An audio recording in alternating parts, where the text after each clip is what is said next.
જોડાય ત્યાં સુધી આપણે જોઈ લઈએ. હું ચાલુ કરું છું.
અવાજ આવે છે બેન? અવાજ આવે છે? અવાજ આવે છે?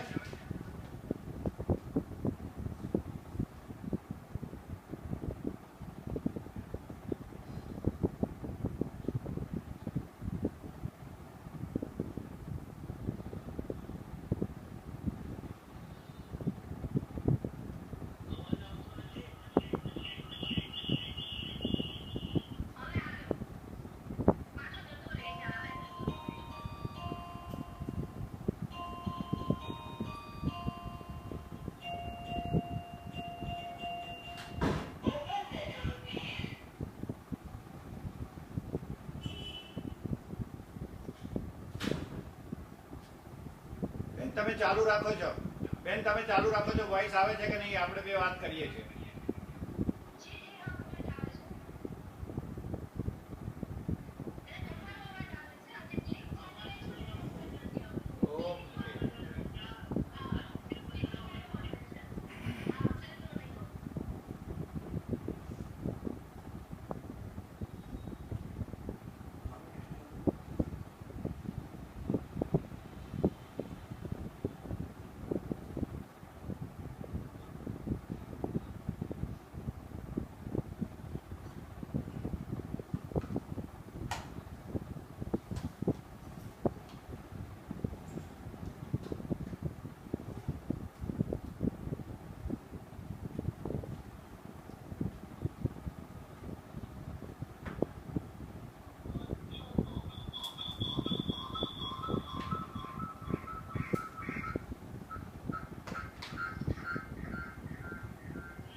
ચાલુ કરો રાધેશ્યામભાઈ.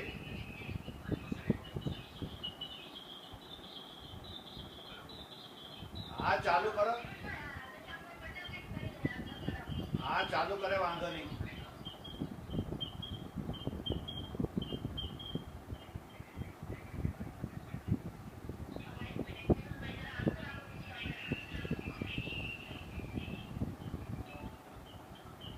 હા ચાલુ કરે, વાંધો નહીં રાધેશ્યામભાઈ. તમારી પાસે કોમ્પ્યુટર ઉપર હોય તો જોઈ લો. હું મોબાઈલમાં કરું છું.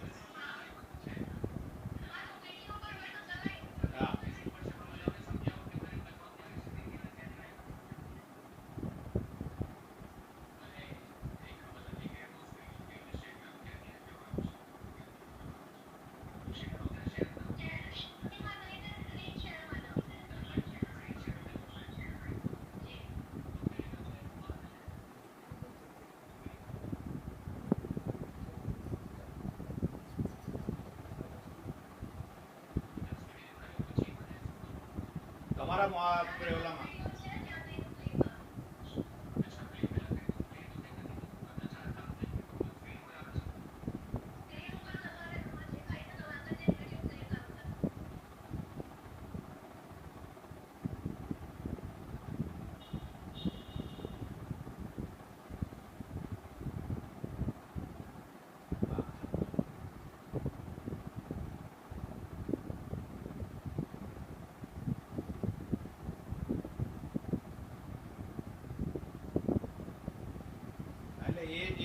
પ્રોબ્લેમ મને નડે છે.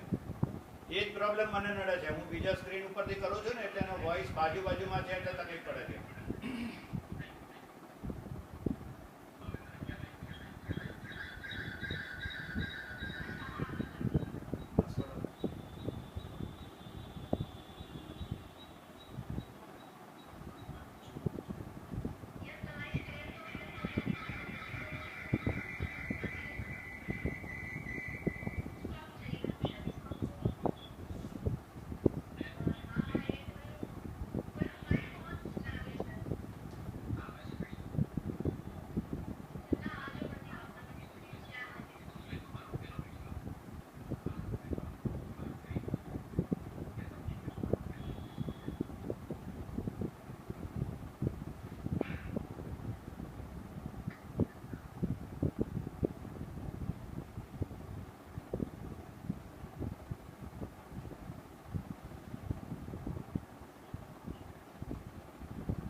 એટલે એ હું ટ્રાય કરું છું.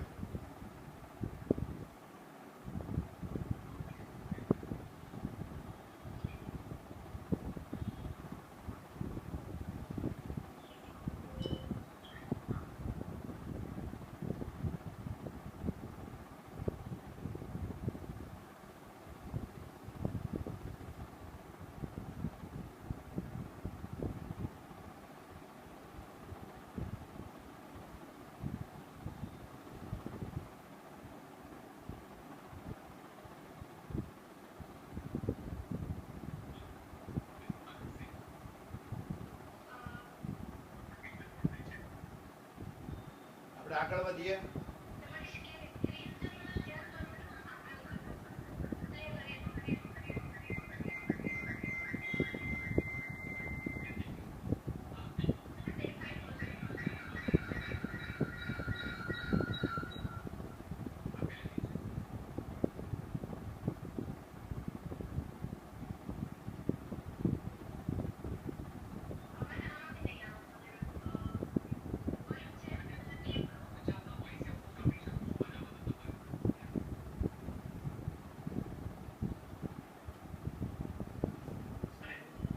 જી બોલો.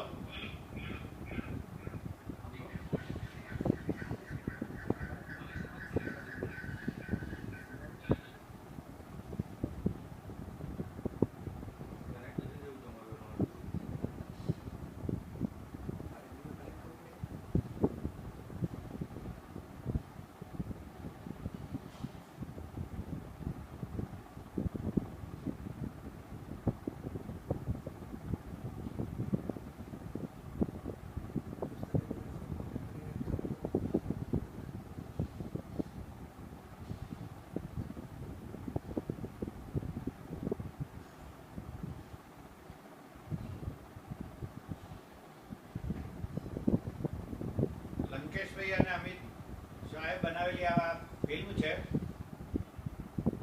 જે રાધેશ્યામભાઈએ એડિટ કરેલી છે. આપ જોઈ શકો છો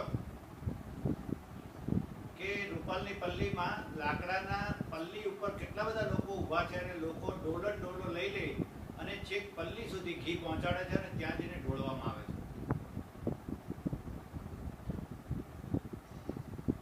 તમે જોઈ શકો છો કે ઘી ઢોળ્યા પછી જે નીચે ઘી કાદવ વાળું થયું છે એની અંદર માણસો ચાલી રહ્યા છે અને લોકો ઘી વાળા પણ ચાલતા દેખાય છે અને આખા ધોળિયા રસ્તા ઉપર એકલું ઘી ઢોળાયેલું છે. જેમ વરસાદ થયા પછી પાણીથી નાહેલા લોકો જતા હોય એની જેમ ઘીથી નાહેલા લોકો રસ્તા ઉપર ફરી રહ્યા છે. આ રૂપાલ પલ્લીનું મંદિરનું ટાવર છે. આ ગામનું દ્રશ્ય છે. જે ગામમાં મેળા જેવું પર્વની જેમ ઉજવણી કરે છે અને ત્યાં આવી લાકડાની પલ્લી કે જે માતાજીની પલ્લી તરીકે ઓળખાય છે, ત્યાં લોકો પોતાની માનતાના રૂપે શુદ્ધ ઘી ચડાવે છે. આ ચાર બાજુ ચાર દીવા માટેની પેલી જગ્યા છે, ત્યાં મશાલની જેમ એ સળગાવે છે, જેને પલ્લી કહેવામાં આવે છે.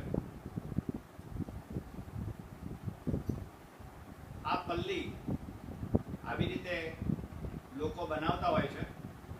એ લોકો પણ એક ફિક્સ જ્ઞાતિના હોય છે કે જે બનાવવા માટેનું એને સોંપવામાં આવ્યું હોય છે કામ. એ પલ્લી બની જાય પછી એને ચારે બાજુ ચાર મશાલની જેમ સળગાવવામાં આવે છે. વચ્ચે પણ એક પાંચમી મશાલ હોય છે, જે મશાલ પણ સળગતી હોય છે, એની અંદર ઘી સતત નાખી રાખતા હોય છે. પલ્લીની ઉપર લોકો ઊભા હોય છે અને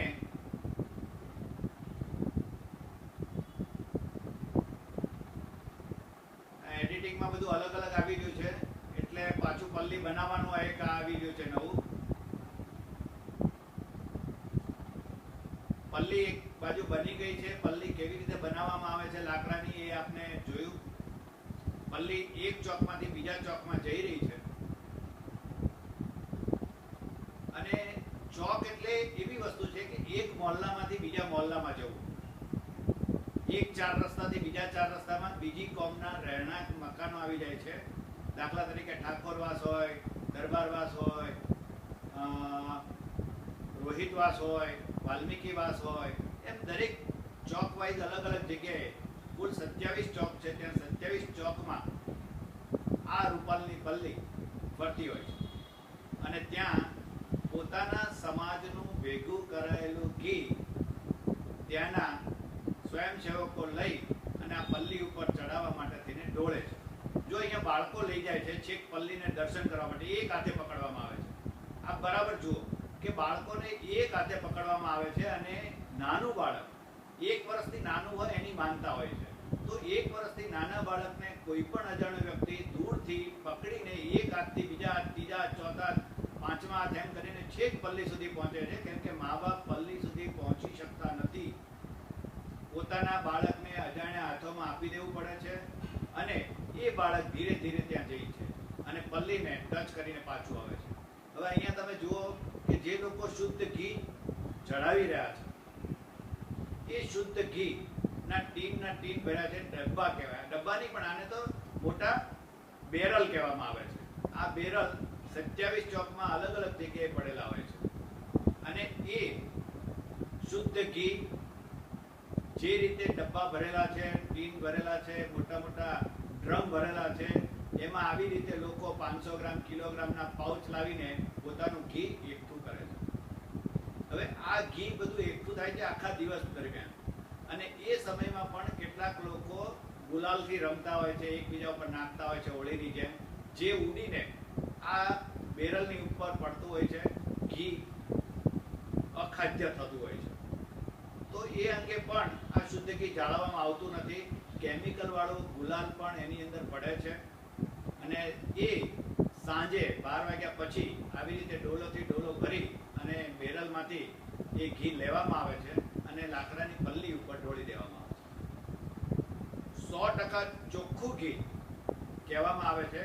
ગયા વર્ષે તો ચકાસણી પણ કરવામાં આવેલી હતી કે આ ઘી ચોખ્ખું જ છે ને, અને એમાં સરકારને રિપોર્ટ એવો મળ્યો હતો કે ચોખ્ખું ઘી ચડાવવામાં આવે છે. તો આ ચોખ્ખું ઘી ઢોળાય છે એવું આપણે ચોક્કસ કહી શકીએ. આ જે ઘી દેખાય છે એ કેટલાક લોકો 800 રૂપિયા કિલો કહે છે.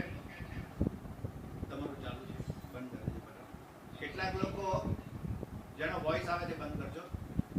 કેટલાક લોકો એવું કહે છે કે 400 રૂપિયા કિલો ઘી છે, કોઈ કે 500 રૂપિયા કિલો ઘી છે, કેટલાક કે 800 રૂપિયા કિલો ઘી છે. અને હમણાં મેં સમાચાર પત્રોમાં અને વોટ્સએપ ઉપર જોયું હતું કે 1200 રૂપિયાથી નીચે ઘી મળતું હોય તો એ શુદ્ધ હોઈ શકે નહીં. જે કંઈ હોય એ આપણે ઓછામાં ઓછું લઘુત્તમ ધોરણ ગણીએ તો આપણા કહેવા પ્રમાણે 500 રૂપિયાનું કિલો ઘી હોઈ શકે એવું આપણે માનીએ છીએ. એ 500 રૂપિયા કિલો ઘી ના અહીંયા ડબ્બાના ડબ્બા ભરાય છે, ટ્રોલીઓ ભરાય છે અને એ ટ્રોલીઓ ભરેલું ઘી ઢોળી દેવામાં આવે છે. હું સ્પષ્ટપણે કહું છું કે ઢોળી દેવામાં આવે છે, કેમ કે જો એને ચડાવવામાં આવતું હોય કે તમે એને અભિષેક કરતા હોય તો એ અભિષેક કરતી વખતે આપણે ખૂબ ધ્યાન રાખતા હોઈએ છીએ કે માતાજીનો ચડાવેલો પ્રસાદ છે એ ક્યાંય જમીન ઉપર પડી ન જાય, અને માટે આપણે એ અભિષેક નથી કરતા, ઢોળીએ છીએ એવું સાબિત થાય. અને એ ઢોળાયેલું ઘી હું કે તમે નથી કહેતા, એ દેખાય છે, તમને એવિડન્સથી દેખાય છે કે નીચે ઢોળાયેલું કચડાયેલું 5 લાખ લોકોના પગ તળે કચડાયેલું ઘી તમને દેખાય છે, જોઈ શકો છો. અને એ એટલી હદે ગંદુ થાય છે કે જ્યાં ગળફા પડ્યા હોય, નાના બાળકો એકી પાણી કર્યું હોય, ઢોર ઢાંકરે એકી પાણી કર્યું હોય, એવા ધૂળિયા રસ્તા ઉપર તમારું પ્રસાદનું ઘી ઢોળવામાં આવે છે. કયો શ્રદ્ધાળુ માણસ એવું ઈચ્છે કે પોતે માનતાનું ચડાવેલું ઘી, પોતાનું ઘી કે જે માનતાના નામે માતાજીને ચડાવ્યું છે, માતાજીના નામે નીચે ઢોળી દેવામાં આવે? કોઈ શ્રદ્ધાળુ એવું નહીં કહે. પરંતુ વાસ્તવિકતા એ છે કે એ શ્રદ્ધાવાળાનું ઘી જ્યારે ડ્રમમાં ભેગું થાય છે ત્યારે કેટલાક લોકો એનો કબજો કરીને ઢોળી દે છે. શ્રદ્ધાળુ નથી ઢોળતો. શ્રદ્ધાના નામે ભેગું કરાયેલા લોકો કે જે ગામના લોકો છે એ લોકો ઢોળી દે છે, માતાજીને ચડાવતા નથી. એ સ્પષ્ટ વસ્તુ છે.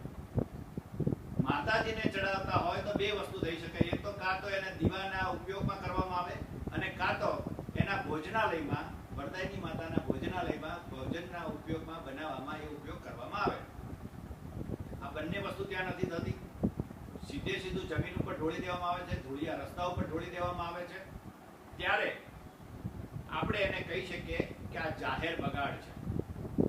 અને એ જાહેર બગાડની વ્યાખ્યામાં સ્પષ્ટપણે દેખાય છે કે કોઈ પણ ખાદ્ય વસ્તુ કે જે પૌષ્ટિક આહાર છે, એ પૌષ્ટિક આહારને ખાવાના બદલે તમે શ્રદ્ધાના નામે ઢોળી દો છો, અને ત્યાં જ તમારી અંધશ્રદ્ધા શરૂ થાય છે.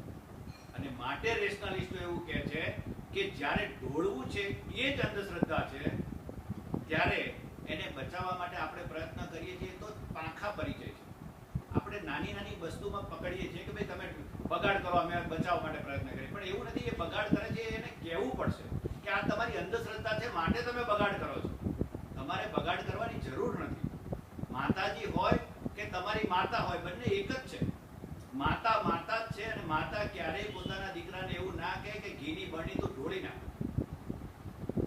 આ વસ્તુ ખાસ સમજવાની જરૂર છે.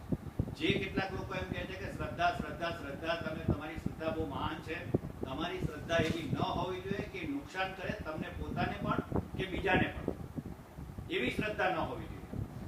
મારી શ્રદ્ધા એવી ન હોવી જોઈએ કે બીજાને નુકસાન કરેલી વસ્તુ કે ગંદી વસ્તુ હું એને આપું. તો આ વસ્તુ માનવતા છે. આ માનવતા જ્યાં સુધી તમને દેખાશે નહીં ત્યાં સુધી તમે ઢોળવાનું ચાલુ રાખશો. અને ઢોળવાનું ચાલુ રહેશે માટે તમારે ધર્મના નામે બીજાની પાસે સફાઈ કરાવવી પડે છે, અને સફાઈના નામે એ લોકો એ ઘી લઈ જાય છે ને ફરી ઉકાળીને ખાવાના ઉપયોગમાં લે છે. અને કદાચ એ ખાવાથી કેન્સરનો વધારો થઈ રહ્યો છે. આજે ગુજરાતમાં તમે જુઓ, કેન્સર હોસ્પિટલના દાખલા તમે જુઓ કે કેન્સર વધતું જાય છે. કેમ? કેમ કે એ જે ખોરાકમાં આવું બધા પદાર્થો આવે છે ભેળસેળવાળા, ખાદ્ય અને આપણું જે છે સરકારનું ડિપાર્ટમેન્ટ કે જે આવા ભેળસેળ ઉપર પ્રતિબંધન લાવે છે અથવા તેની ઉપર દરોડા પાડે છે, એ લોકોને પૂછો કે ભેળસેળ કરવાથી શું થાય છે. અને એ ભેળસેળ કરવાને કારણે થઈને આવા બધા રોગો ઉત્પન્ન થાય છે. તો આ ભેળસેળ વાળું ઘી ક્યાંક તો જતું જ હશે. તમે એમ કહો છો કે 5 લાખ કિલો ઘી ઢળવામાં આવ્યું છે, તે ઢોળાયેલું ઘી કેટલાક લોકો પ્રદૂષિત ઘી લઈ જાય છે, તો એ શું કરે છે? તો આપણે એને મુખ્ય જગ્યાએથી કેમ ના અટકાવી શકીએ? દાખલા તરીકે એક જગ્યાએ નળ ખુલ્લો રહી જાય છે તો આપણે પાણી બચાવવા માટે નળ નવો નાખવાની વાત કરીએ છીએ, નળ બંધ કરવાની વાત કરીએ છીએ. અને જો એ નળ બંધ ન થતો હોય કે પાઇપલાઇન સતત હોય તો આપણે જે જગ્યાએથી આ લીકેજ થાય છે એ જે મૂળ જગ્યાએ જઈને આપણે બંધ કરીએ છીએ કે ભાઈ એ નળની પાઇપલાઇનમાં પણ પાણી ન જાય. તો એ જ રીતે જ્યાં ઢોળાય છે ત્યાંથી જ આપણે જો બંધ કરવામાં આવે તો આખો મુદ્દો બંધ થઈ જાય છે. શ્રદ્ધાના નામે આપણે ઢોળવાનું કહીશું તો તકલીફ એ આવશે કે એ ઢોળે રાખશે અને નવા નવા ઉપાયો આપણે કરતા રહેવું પડશે અને આપણે એની પાછળ જવું પડશે. પણ એને જ્યારે રેશનાલિસ્ટો હંમેશા એ રીતે કહે છે, રેશનલ બાબત એ છે કે ધાર્મિકોને પણ તમારી અંધશ્રદ્ધા છે એનું ભાન કરાવો, અને એ ભાન થશે તો ચોક્કસ ચોક્કસ બગાડ થતો જ બંધ થઈ જશે, એવું મારું અંગત માનવું છે. તો રેશનલ થિયરી એ છે કે ભગવાનના નામે, શ્રદ્ધાના નામે જો કંઈ પણ થતું હોય તો એને એક કહેવામાં આવે કે ભાઈ આ બોર્ડ મારવાનું કામ અમારું રેશનાલિસ્ટોનું છે કે ભાઈ આ ખોટું છે અને એ ખોટું છે તો ખોટું છે, તમે શ્રદ્ધાના નામે કરો છો પણ એ ખોટું છે, એવું એને રિયલાઇઝ કરવું પડશે. માતાજીના નામે તમે ઢોળો છો એ વસ્તુ જ ખોટી છે. એનો સદુપયોગ કરો. એ જે પીપ ભરાય છે, એ ટ્રક ભરાય છે કે ટેન્કરો ભરાય છે, અથવા તો તમારી પાસે ટ્રેક્ટરની ટ્રોલીઓ ભરી ભરીને જે ઘી આવે છે એ તમે બચાવો. આ દેશને જરૂર છે. આ દેશ ભૂખમરાના ઇન્ડેક્સમાં 146 દેશમાં 111મા નંબરે છે, અને જ્યારે 111મા નંબરે હંગર ઇન્ડેક્સમાં હોય તો તમારે એ વિચારવું પડે કે આપણા દેશમાં જેટલી પણ ખાવાની વસ્તુઓ છે એનો બગાડ ન થાય અને એ ઉપયોગ થાય, જેથી જેને જરૂર છે એને મળી રહે. તમે એમ કહો કે હું શેના માટે આપું, મારું ઘી છે હું ઢોળી દઈશ. અરે ભાઈ, તમારું ઘી છે તમે ઢોળી દેશો. માનો કે આપણે બીજી એક અંધશ્રદ્ધાની વાત શરૂ કરીએ. દાખલા તરીકે લઈએ કે મને કોઈ પણ વસ્તુની સારું થઈ ગયું, હું 2000 રૂપિયા મંદિરમાં ચડાવું છું. કેટલાક લોકો 2000 રૂપિયા ઘરમાંથી જાય છે અને જગ્યાએ આપણે ફાડી નાખીએ છીએ 2000ની નોટ. હવે ધીમે ધીમે પ્રચાર વધતો જાય ને 5 લાખ લોકો 2000ની નોટો લઈને મંદિરમાં આવે ને એને ફાડી નાખશો તમે? 2000ની નોટો ભેગી થઈ, મને એવું થયું કે આ 2000ની નોટ મેં ફાડી નાખી એટલે મારા ઘરે છોકરો થયો, તો આ 2000ની નોટોના 2 લાખ બંડલો ભેગા થયા, તે ફાડી નાખવાના? ના, એ ફાડી ન નખાય. એ કારણ કે એ રાષ્ટ્રીય સંપત્તિ છે દેશમાં. એને કહેવામાં આવે છે કે કોઈ પણ નાણાં જે છે એ નાણાંને તોડી ના શકાય, ફાડી ના શકાય. એને તમે જો ફાડો તો પણ એ ગુનો છે. તો એ જ રીતે રાષ્ટ્રીય સંપત્તિ કહેવાય છે. ખોરાક છે એ આપણા ખેડૂતો પોતાની ગાયો કે ભેંસો, ગાય માતા માટે તો લોકો એટલું બધું કહે છે કે 33 કરોડ દેવતાઓ એની અંદર સમાવેશ કરે છે. તો શ્રદ્ધાળુઓને એ નથી ખબર પડતી કે જે 33 કરોડ દેવતાને એની વાસ કરે છે એ પોતાની માતા ગૌ માતાના દૂધમાંથી બનેલું ઘી કે જે 800 થી 1200 રૂપિયાના કિલોના ભાવનું મળે છે, એ ઘી ઢોળતા વખતે તમને માતાજી યાદ નથી આવતા કે આ ગૌ માતાએ કેટલી વેઠી હશે ત્યારે આટલું ઘી ભેગું થયું હશે? હું પટેલ સમાજને વિનંતી કરીને કહું છું કે તમે તો ગાય ને એ બધું ગૌશાળા બનાવો છો, તમે રાખો છો, તો તમે એટલું તો વિચારો કે આ ગૌ માતાની જે ઘી છે એ ઘી ખાવાના ઉપયોગમાં લેવાની જગ્યાએ તમે ઢોળી દેવાની વાત કરો છો અને એને સમર્થન કરો છો. અને તમે એવી વાતો કરો છો કે આ બંધ જ નહીં થાય. અરે બંધ નહીં થાય તો શું પરિસ્થિતિ થશે એટલું તો વિચારો. કે જે વ્યક્તિ એવું કહે છે કે આ બંધ નહીં થાય, આ જ શ્રદ્ધાના નામે ચાલુ રહેશે, તો મને ખાલી એટલું કહેજો કે કાલે કદાચ 5000 કિલો ઘી બન્યું આખા દેશમાં, તેમાંથી 2000 કિલો તમે ઢોળી દેશો? શું આ તમારી વિચારની સોચ છે? માતાજીના શ્રદ્ધાના નામે તમે આ કરવા માંગો છો? તો એના માટે થઈને આ એક આખી મુવમેન્ટ છે પલ્લી પરિવર્તન અભિયાન. અને રેશનાલિસ્ટો જે પલ્લી પરિવર્તન અભિયાન ચલાવે છે એમાં સ્પષ્ટપણે કહે છે કે શ્રદ્ધાના નામે તમે અંધશ્રદ્ધામાં કન્વર્ટ થઈ જાઓ છો અને એના માટે થઈને તમે બગાડ કરો છો, અને એના ફળ સ્વરૂપે બીજા કેટલીક બધી વસ્તુઓ ઊભી થાય છે. એમાં તમે જ્ઞાતિવાદ પણ ઊભો કરો છો, તમે લીલું ઝાડ પણ કાપો છો, તમે એને ઢોળો પણ છો, તમે એને ચમત્કારમાં ખપાવવા માંગો છો. આ બધી આડ પેદાશો જે પેદા થઈ છે તમારા શ્રદ્ધાના નામે થઈ છે, અને માટે તમારી શ્રદ્ધાને અંધશ્રદ્ધા થઈ ગઈ છે. માટે તમને અમે સમજાવીએ છીએ કે આ અંધશ્રદ્ધા કહેવાય, અને અંધશ્રદ્ધામાં તમે બગાડ કરી રહ્યા છો. અને માણસને, શ્રદ્ધાળુને જ્યારે આ ખબર પડશે ત્યારે ચોક્કસ ઢોળશે નહીં. અને એટલા માટે પછી બગાડવાનો કે એને બચાવવાના પ્રયત્ન નહીં થાય. તો મૂળમાંથી આપણે બંધ કરીએ, એને ઉપયોગ કરવા માંગીએ. તમે એવું માનતા હો કે વરદાયની માતાનું આ શુદ્ધ ઘી છે, અમારે લોકોને નથી આપવું, નાસ્તિકોને નથી આપવું, રેશનાલિસ્ટોને નથી આપવું, અમારે નથી જોઈતું, અમે અમારા માટે નથી કહેતા. તમે અંબાજીમાં ભોજનાલયમાં મોકલી આપો, પાવાગઢમાં ભોજનાલયમાં મોકલી આપો, મવડીમાં મોકલી આપો. અમે અમારા માટે નથી માંગતા, અમે કોઈના માટે પણ નથી માંગતા. આ રાધેશ્યામભાઈને ઘી નથી જોઈતું, આ લંકેશભાઈને ઘી નથી જોઈતું, પિયુષભાઈના ઘરમાં ઘી નથી જોઈતું. આ ઘી મારું તમારું નથી, આ દેશની સંપત્તિ છે. અને દેશના સંપત્તિ માટે જ્યારે ઓલિમ્પિકમાં આપણે મેડલો નથી મળતા, ત્યારે ઓલિમ્પિકની આ જે રાષ્ટ્રીય એકેડમીઓ છે એને અત્યારે પૌષ્ટિક આહારની જરૂર છે, જેથી એ ખેલાડીઓ યોગ્ય રીતે આપણું પ્રદર્શન કરી શકે, દેશને આગળ વધારી શકે, મેડલ આપી શકે. એના માટે પૌષ્ટિક આહારની જરૂર છે. આ વસ્તુ આપણે લોકો સમક્ષ લઈ જવાની છે, લોકોને સમજાવવાની છે અને એ આપણે કરવાનું છે કામ. અને એટલા માટે થઈને આપણે શ્રદ્ધાળુઓ સાથે ચર્ચા કરીએ છીએ, લોક જાગૃતિ ફેલાવીએ છીએ. તો લોક જાગૃતિ ફેલાવવાનું કારણ આ એ છે કે લોકોને જાગૃત કરવા, અને એના માટે થઈને પ્રયત્ન ચાલુ છે. આપના કોઈ પણ પ્રશ્ન હોય કે ભાઈ અમારે શું કરવું જોઈએ અથવા તો કઈ રીતે એને રોકી શકાય, તો એવા કોઈ પણ પ્રશ્નો હોય તો આપ જણાવશો. આ મેં તમને પ્રાઇમરી માહિતી આપી કે રેશનાલિસ્ટો શા માટે આ રૂપાલની પલ્લીમાં ઢોળાતું ઘી બચાવવા માંગે છે. એમાં ઘણા બધા ચમત્કારોની વાતો છે, પાંડવોની વાતો છે કે પાંડવોએ સોનાની પલ્લી ઉપર આ ઘી ઢોળ્યું હતું. સોનાની પલ્લી ક્યાં ગઈ? આજ સુધી કોઈનો પુરાવો નથી. ખરેખર એ ચોરી જનાર માણસ આંધળો થઈ ગયો કે પેલો થઈ ગયો એવું કંઈક તો એક પુરાવો આપો. ચલો ત્યાં સુધી નથી જવું 5000 વર્ષ સુધી. તો હમણાં સિદ્ધરાજ જયસિંહે તમે કહેવા પ્રમાણે એને સોનાની પલ્લી ઉપર ઘીનો અભિષેક કર્યો હતો, તો એ સોનાની પલ્લી ક્યાં ગઈ? સિદ્ધાર્થ જયસિંહની. અને જો એમ કહો કે સિદ્ધાર્થ જયસિંહ પોતાના માટે કરી હતી, તો રાજા કરે છે, તો રાજાએ એના પૂરતું ચડાવ્યું છે ને, રાજાએ એના પૂરતું ચડાવ્યું છે. માનો કે 1 કિલો 2 કિલો ચડાવ્યું છે, તો એટલાથી સંતોષ માનો ને. ગામ આખાએ ભેગા થઈને ઢોળવાની ક્યાં જરૂર છે? સિદ્ધાર્થ જયસિંહ વખતમાં પણ એવો કોઈ ઇતિહાસ બનતો નથી કે ત્યાં પલ્લી ઉપર આટલું બધું ઘી ઢોળાતું હોય. તો આ બધી વસ્તુ મહત્વની લોકોને સમજાવવાની જરૂર છે કે તમે જેની પરંપરાના નામે કહો છો, એ પરંપરાનો કોઈ પુરાવો નથી. તમે પરંપરાના નામે, શ્રદ્ધાના નામે બગાડ કરી રહ્યા છો, અને એ બગાડ તમારે જોવો જોઈએ અને એ અટકાવવા માટે તમારી પોતાની નૈતિક ફરજ છે. અમે તો ફક્ત તમને દર્પણ બતાવીએ છીએ.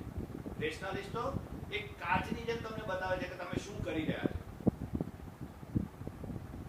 પણ તમારે તમારા આત્મવનમાં જોવું પડશે કે તમારા ઘરમાં જો તમારા દીકરાને ખીચડીમાં ઘી નાખતી વખતે એ ઘીની બરણી નીચે પડી ગઈ હોય અને ઢોળાઈ ગયું હોય 200 ગ્રામ કે 500 ગ્રામ ઘી, ત્યારે તમારા ઘરમાં તમે તમારી પત્ની ઉપર શું વિતાવો છો?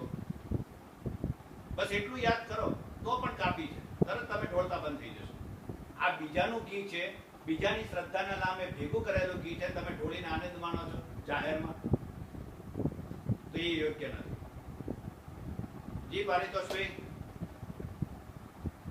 ગોવિંદભાઈ આગળ છે નવસારીથી.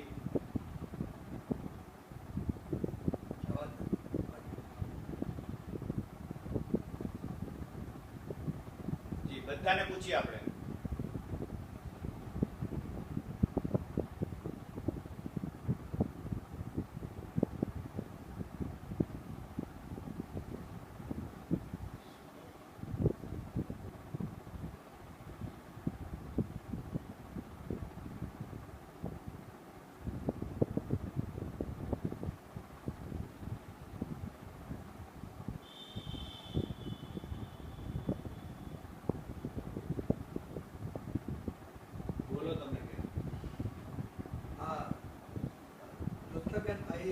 ખાસ તો તમને મારે અભિનંદન આપવાના હતા. તમારી વિડીયોઝ આવ્યા પછી મને એમ થયું કે તમે તો એવોક કરી નાખ્યો છે.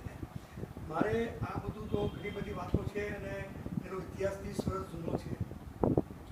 મારે તો હું એક વૈજ્ઞાનિક, હું પોતે સાયન્ટિસ્ટ તરીકે કામ કરું છું, એટલે મને એક વૈજ્ઞાનિક અભિગમ મને વધારે અનુકૂળ છે. એક તો કોઈ પણ વસ્તુ અત્યારે આજકાલ મેં સાંભળ્યું હતું કે લાડુનો પ્રસાદ કે કોઈ મંદિરમાં થતો હતો, પેપરમાં આવ્યું હતું ને એમાં કંઈક મિક્સિંગ થયું છે ને એનું સેમ્પલિંગ થયું ને એમાં એવું જાણવા મળ્યું કે કંઈક અમુક જણા કહે છે કે સેમ્પલ થયું તેને માંસનું અંદર મિક્સિંગ છે ને તો પ્રસાદમાં ન ચાલે. હવે આ એક વાત થઈ. પ્રસાદમાં કોઈ પણ દ્રવ્ય વપરાતું હોય એમાં જો ખરાબ હોય અને આરોગ્ય ખાતું જો એને ટેસ્ટિંગ કરે તો એ સારું ના કહેવાય. તો મને એમ લાગે છે કે આરોગ્ય ખાતાએ આ ઘીનું સેમ્પલિંગ 2 વખત કરવું જોઈએ. એક દરેક ચોકટા જે 27 ચોકટામાં ઘીના જે બેરલ પડેલા હોય છે, આપણને ખબર નથી કે ઘી ખરેખર શુદ્ધ છે કે અશુદ્ધ છે. માની લે શુદ્ધ છે, એનો કોઈ વાંધો નથી, પણ સેમ્પલિંગ તો કરવું જોઈએ. મને કાયદો ખબર નથી કે જાહેરમાં કોઈ ધાર્મિક સ્થળે કોઈ પણ વસ્તુ આવી રીતે એનો અભિષેક થતો હોય તો એનું સેમ્પલિંગ આરોગ્ય ખાતું કાયદેસર કરી શકે ખરું, અને એનો રિપોર્ટ પબ્લિશ થઈ શકે ખરો. અને ત્યાર પછી જ્યારે અભિષેક પતી જાય છે અને એ ઢોળેલું ખાબોચિયામાં અલગ અલગ ખાબોચિયામાંથી એનું સેમ્પલિંગ કરી એમાં હાઇજેનિક બેક્ટેરિયા કેટલા છે અને એ ખાવા લાયક છે કે નહીં એનો રિપોર્ટ બી જો પબ્લિશ થતો હોય તો બધાને ખ્યાલ આવે કે આ ઘી યોગ્ય છે નહીં. ધાર્મિક અંધશ્રદ્ધાના નામે કોઈ પણ વ્યક્તિને બિન આરોગ્ય વાળું ઘી ખવડાવે તો એ ખરેખર તો ગુનો જ બને છે. તો સરકાર આમાં શું કરી શકે? કોઈ ફૂડ એન્ડ ડ્રગ કંટ્રોલમાંથી ડિપાર્ટમેન્ટમાંથી કોઈ કંટ્રોલ લાવી શકે? મારો એક પ્રશ્ન એક આ છે. બીજું મારે કહેવું છે કે અમે 2 વર્ષ પહેલાં અમદાવાદની અંદર નારાયણપુરા એરિયા છે એમાં કામેશ્વર મહાદેવ છે, બહુ જાણીતું છે. કામેશ્વર મહાદેવની અંદર શ્રાવણ મહિનાની અંદર દૂધનો અભિષેક થાય છે શંકર ભગવાનના લિંગ ઉપર અને એ પાણી મિક્સ થઈ અને બહાર કલેક્શન થાય છે. તો અમે બધાને સમજાયું અને ટ્રસ્ટી બી સમજી ગયા. ટ્રસ્ટીઓ જાતે રસ લીધો છે, એક બાજુમાં એક વેસલ રાખ્યું છે. જ્યારે બી દૂધની કોથળી હોય તે એમાંથી થોડુંક દૂધની કોથળીનું દૂધ ચડાવે શંકર ભગવાનના લિંગ ઉપર ને બાકીનું એ દૂધ એ કલેક્શન કરે છે ડોલની અંદર અને બેરલની અંદર. અમે સુનિલભાઈ અને બીજા 2-3 મિત્રો ગયેલા અને આખું અમે ટ્રસ્ટનું આખું વિડીયો ઉતારી આ રીતે. અને એ દૂધ પછી એ લોકો ગરીબોને આપી દે છે પીવા માટે. તો આ પ્રથા અમે શ્રાવણ મહિનાની અંદર કામેશ્વર મધામાં જોઈ. પણ એમાં ટ્રસ્ટીઓ પોતે ભાગ લે છે, ટ્રસ્ટીઓને ઇન્ટરેસ્ટ છે.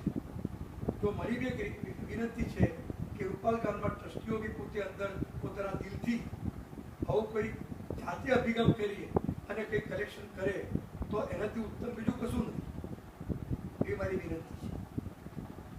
Thank you so much.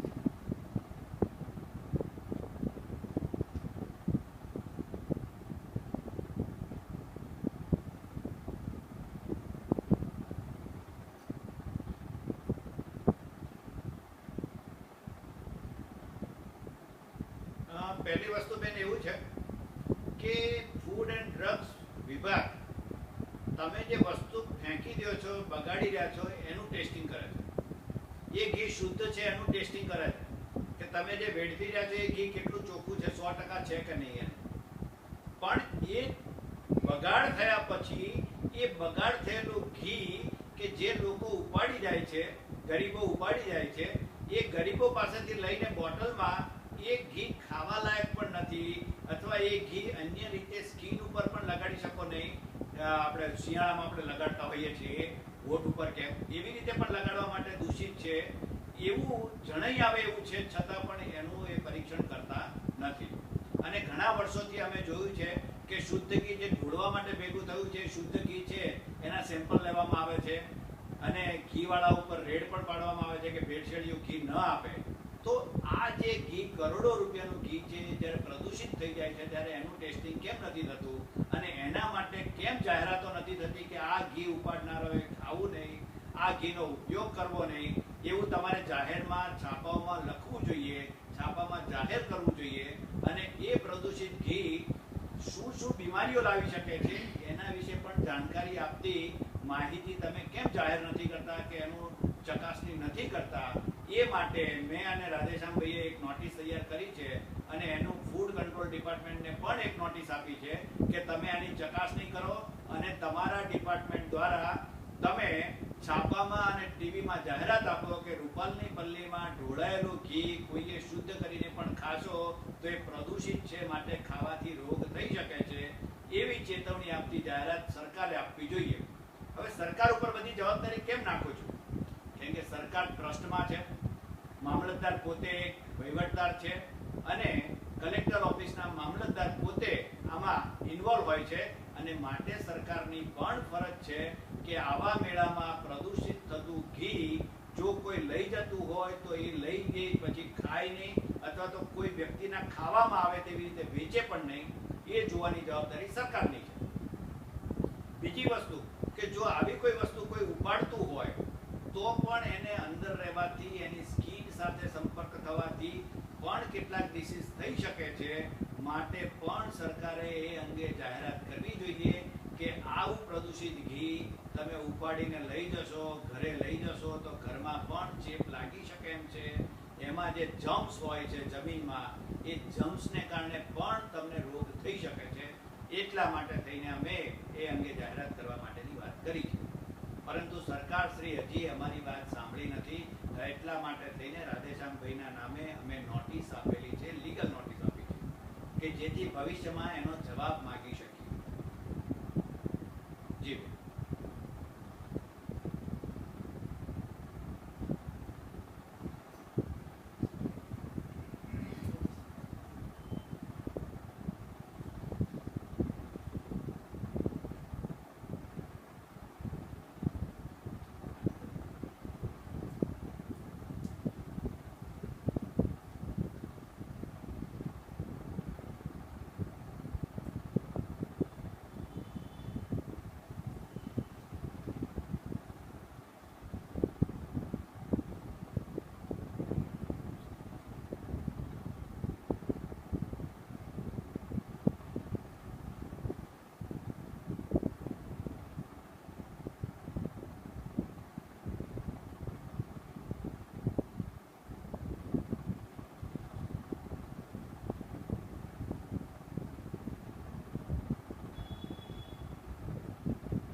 પહેલી વસ્તુ એ છે કે રાધેશ્યામભાઈએ જે વાત કરી છે, અમે છેલ્લા 5 વર્ષથી આ અનુભવ કરી ચૂક્યા છીએ કે ત્યાંથી ઘી લઈ આવો તો તમે ખાઓ તો તમને કોઈ તકલીફ પડતી નથી. અમે ઘણી બધી વાર ઘી લઈ આવેલા છે અને વાલ્મીકી સિવાયના લોકોએ ખાધેલું છે. મારી કોર્ટમાં પણ ઘણા બધા લોકોએ આ ઘી રોટલી ઉપર ચોપડીને ખાધું છે અને કોઈ તકલીફ પડી નથી. બીજું, આ ઘી લાવ્યા પછી એની રોટલી બનાવીને કૂતરાઓને એને આપીએ છીએ, તેના વાળ ઉતરી જતા નથી કે કશું કંઈ થતું. આ મેં પોતે પ્રૂવ કરેલું છે અને 1000 વાર પ્રૂવ કરવા તૈયાર છું. અને રાધેશ્યામભાઈ અત્યારે લેખિતમાં કલેક્ટરની સામે આ કરવા માંગે છે, એ અભિનંદનને પાત્ર છે. બીજી વસ્તુ રહી સાબુ બનાવવાની વાત. તો સાબુ બનાવવા માટે ઘણા બધા કેમિકલો હોય છે, અંદર નાખવામાં આવે છે, પરંતુ આ પ્રદૂષિત ઘી જો ઉપયોગ કરવામાં આવે તો એની અંદર રહેલા જમ્સ શું એ ટકી રહે છે અને એ જમ્સ ઘરે ઘરે પહોંચીને તમને નુકસાન કરી શકે છે, સ્કિન ડિસીઝ કરી શકે છે. એ માટે સુરેશભાઈ વધુ સારી રીતે સમજાવી શકે, કેમ કે એ એમના પોતાના ફેક્ટરીમાં થતું કેમિકલ એ સાબુ બનાવવા માટે જ ઉપયોગમાં થાય છે. તો સાબુ બનાવવાના ઉપયોગમાં જ્યારે કોઈ પણ કેમિકલ આવતું હોય ત્યારે એની સાથે આ મિક્સ કરેલું ઘી કે જે ગ્લિસરીનની જગ્યાએ નાખવામાં આવતું હોય ત્યારે એ સ્કિન ડિસીઝ કરી શકે કે ન કરી શકે એના માટે પણ પરીક્ષણ કરવા જોઈએ. અને આ સાબુ બનાવનારી કંપની જો સાબુ બનાવીને વેચતી હોય તો કેટલા લોકોએ એનો સાબુ ઉપયોગ કર્યો અને કેટલાને ડિસીઝ થયા એ પણ આપણે જાણવાનો એક નવો વિભાગ ઊભો થાય છે કે આવું પ્રદૂષિત ઘી લઈ જઈને એનો ઉપયોગ જો થર્ડ પાર્ટી આવી રીતે કરતી હોય તો એ નુકસાનકારક છે કે નહીં, એ આખો સંશોધનનો નવો વિષય ઊભો થાય છે. અને ગુજરાતની પ્રજા સાથે ચેડા પણ છે. બોલો રાધેશ્યામભાઈ. હા,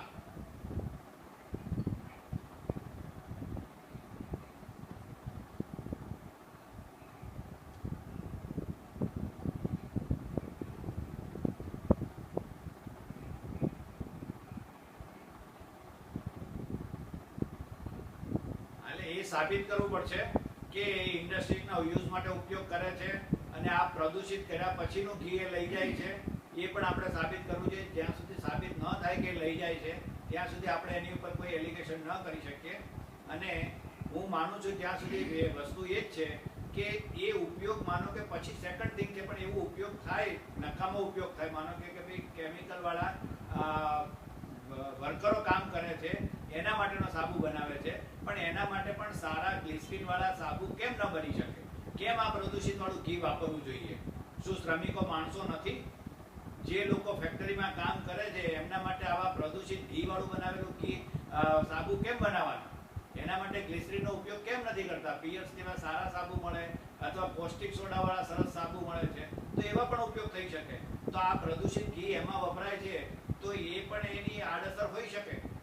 અને આપણે તો બેઝિકલી એવું છે કે આ બગાડ થવો જ ના જોઈએ.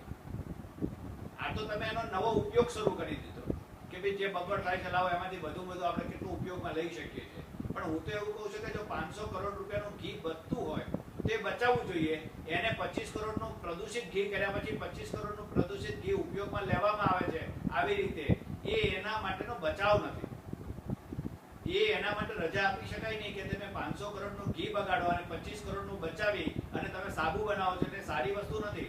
આ તો એવું થયું કે દેશભરમાંથી લોકો પાસેથી પૈસા ઉઘરાવી મોટા મોટા મહેલોના આશ્રમો બનાવી અને પછી પોતાને ત્યાં ગૌશાળા બનાવે અને કે હું તો ગૌમાયામાં માનતો જ નથી.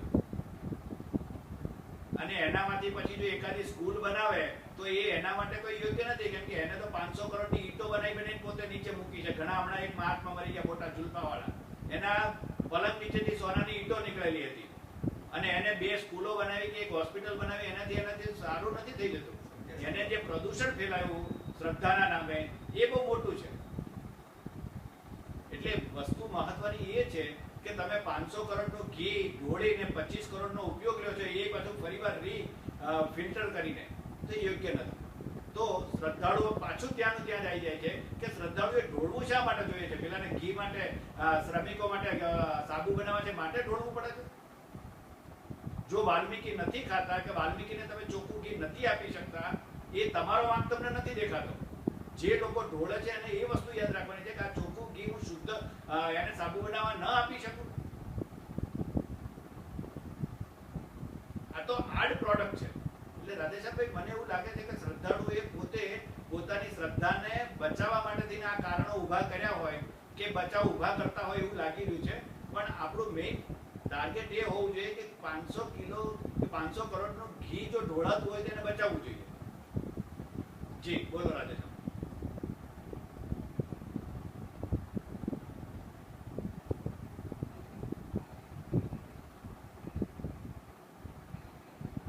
એમની પણ પ્રદૂષિત ઘીની વાત કરો છો ને તમે. શુદ્ધ ઘી બગાડવા વાળા માટે શું કરો છો? શુદ્ધ ઘી ઢોળવા વાળા માટે શું કરો છો?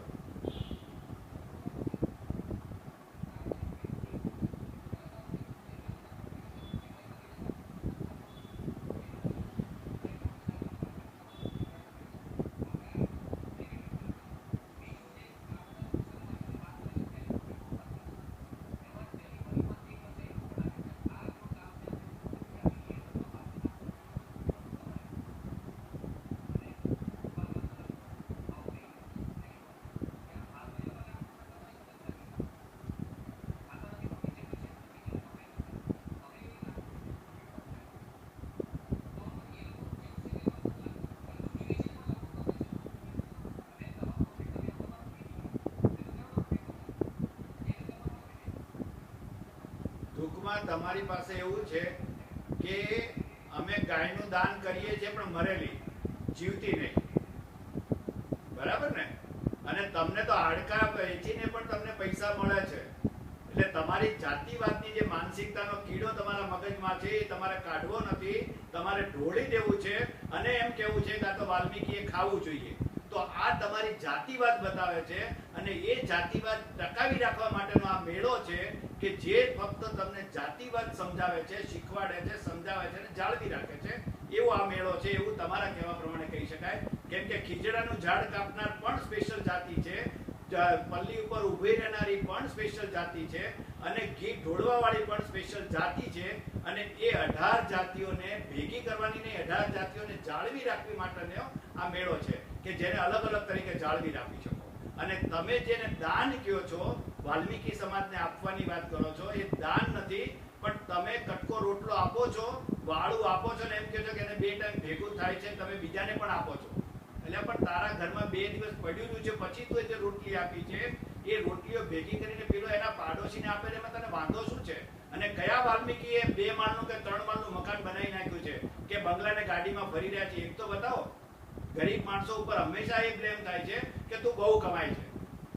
એક પણ વાલ્મીકી સમાજ રૂપાલનો હોય અને એની પાસે 5 માળનું મકાન હોય, એના પોતે સ્કૂલનો ડાયરેક્ટર હોય અથવા તો એને ફેક્ટરી બનાવી હોય, એક તો મને બતાવો. કમાય છે લાખો કમાય છે એવું કયો છો તમે, તો એક તો રૂપાલનો બતાવો કે એ રૂપાલના પલ્લીવાળા પાસે ફેક્ટરીના નામ ઉપર લખ્યું હોય કે રાધેશ્યામભાઈ પટેલની જગ્યાએ એમને લખ્યું હોય કે રાધે વાલ્મીકી. એવી એક પણ ફેક્ટરી મને બતાવો. આ મૂળ વસ્તુ એ છે કે તમારા મગજમાંથી જાતિતા જતી નથી અને શ્રદ્ધાના નામે તમે એને બદનામ કરો છો કે બહુ કમાય છે, બહુ લઈ જાય છે ને બહુ મોટા થઈ જાય છે. હકીકત વસ્તુ એ છે કે તમારે ઢોળવું છે, તમારે બીજાને એવું કહેવું છે કે હું થૂકેલું નાખું છું, તું ચાલ. આ મૂળ માનસિકતા છે અને એ માનસિકતા દૂર નહીં કરવામાં બધા સવર્ણોનો ભાગ છે.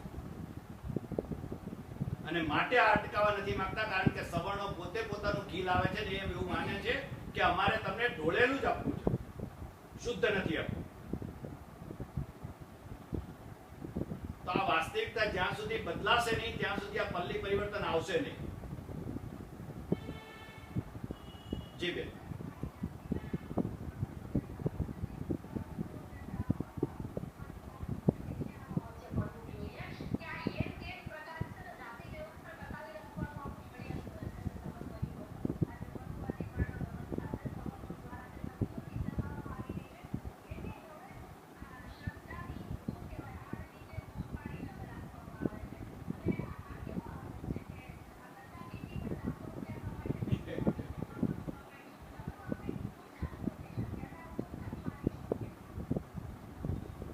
ઢોળવાનું ચાલુ રાખીશું એ બાબત તો કોઈ ના નથી પાડતો. અમે ઢોળીશું પણ તમને ચોખ્ખું તો નહીં જ આપીએ.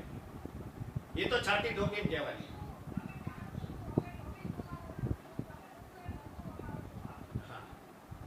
એ માનસિકતા હજી લોકોમાંથી જતી નથી અને એને બદલાવ લાવવો નથી એમાં. અને એટલા માટે હું રાધેશ્યામભાઈને કહું છું કે શ્રદ્ધા સ્વથી રાખશો તો તકલીફ એ જ આવશે કે શ્રદ્ધાના નામે ઢોળે રાખશે અને આપણે પછી વચ્ચે નાના નાના રસ્તાઓ કરે રાખવા પડશે. હું એવું કહું છું કે ઢોળવાની જરૂર શા માટે છે? મંદિર તમારી પાસે છે, ચોખ્ખું આરસનું મંદિર છે.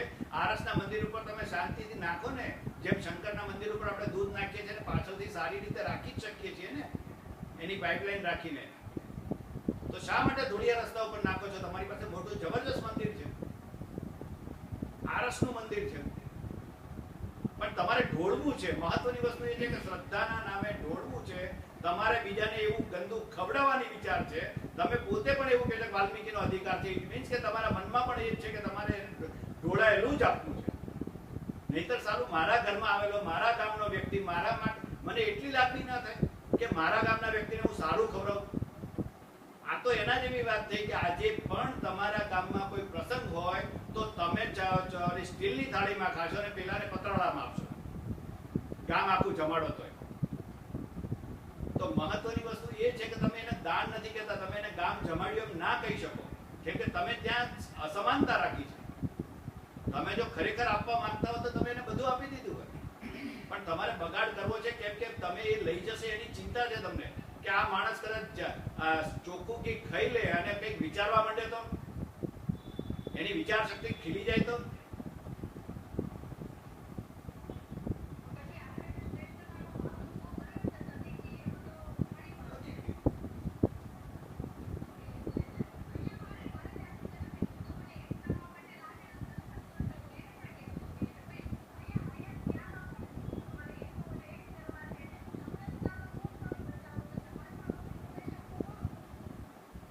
વર્ણોમાંથી ખાલી રાધેશ્યામભાઈ તમને ના ખબર હોય તો મારી પોતાનો અનુભવ કહું કે વાલ્મીકી સમાજમાં ભેગું થયેલું ઘી પોતે વાલ્મીકી જાતે ઢોળી નથી શકતો. એ ઢોળવા માટે પણ પેલો સવર્ણ માણસ આવે છે. તમે તમારા પોતાનું ઉઘરાવેલું ઘી પણ ઢોળી નથી શકતા. એનાથી વધારે તો શું તમે પલ્લીને અડવા દેશો? આ બધી પ્રેક્ટિકલ વસ્તુ મેં જોઈ છે. હું લગભગ 10 વાર ગયો છું ત્યાં અને પર્સનલ હું જોઈને આવ્યો છું. ત્યારે હું તમને કહું છું મારી પાસે કે હું જ્યાં સુધી ઢોળવાનું બંધ નહીં થાય ને ત્યાં સુધી આખા બાકીને આડ પાદરસો બંધ નહીં થાય અને જે છે જાતિપાત એ દૂર નહીં થાય. આ બોલો રાધેશ્યામ, જરૂરી છે અત્યારે.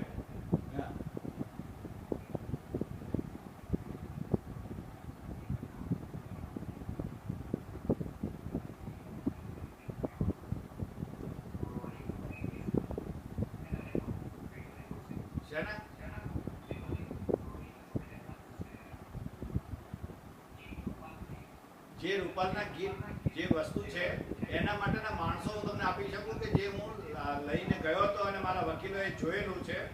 એના વિડીયો નથી મેં બનાવ્યા,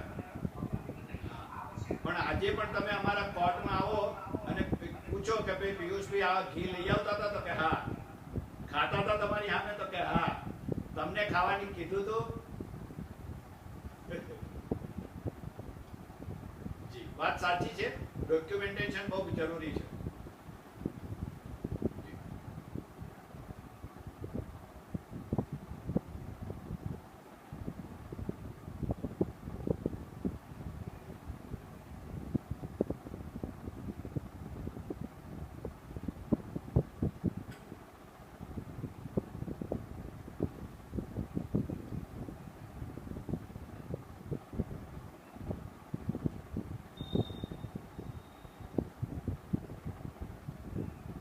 પહેલી વસ્તુ એક મિનિટ હું જે મિસઅન્ડરસ્ટેન્ડિંગ કરી રહ્યો છું, મારી પોતાની વાત કરો. તમે જે વસ્તુ ખાવાની વાત કરો છો એ જે ખાવાની વાત કરો જે પ્રદૂષિત ઘીની વાત છે. અને પ્રદૂષિત ઘી હું પણ નથી ખાતો કે વાલ્મીકી ખાતો હોય તો પણ હું એને ખાવા નહીં દઉં કે ભાઈ આ ખાવા જેવું નથી. હું હાજર હોઉં ત્યાં સુધી મને ખાવા ના દઉં. હું જે તમને કહું છું એ રૂપાલમાં ચડાવેલો શુદ્ધ ઘી કોઈ અન્ય વ્યક્તિ ખાતો નથી કે ખાઈ શકતો નથી. એ ચમત્કારની વાત કરું છું પહેલી વસ્તુ. અને એ ઘી ખાવામાં મને વાંધો નથી. કદાચ એ એમ કે ભાઈ આ પ્રદૂષિત ઘી તમે ખાઓ અને કોઈ વાલ્મીકી ખાય છે માટે તમે ખાઓ તો હું એનો અર્થ એવો નથી કે હું રેસ્ટોરન્ટ તરીકે હું ચાખું પણ. કારણ કે મને મારા આરોગ્ય માટે 100% જોડું છે. હું જ્યારે બીજાને ના ખાવા દેતો હોય ત્યારે હું શા માટે ખાઉં? એટલે આપણે તમને પણ વિનંતી કરું છું કે તમારે પણ એ પ્રદૂષિત ઘી ના ખાવું જોઈએ. શા માટે ખાવું જોઈએ?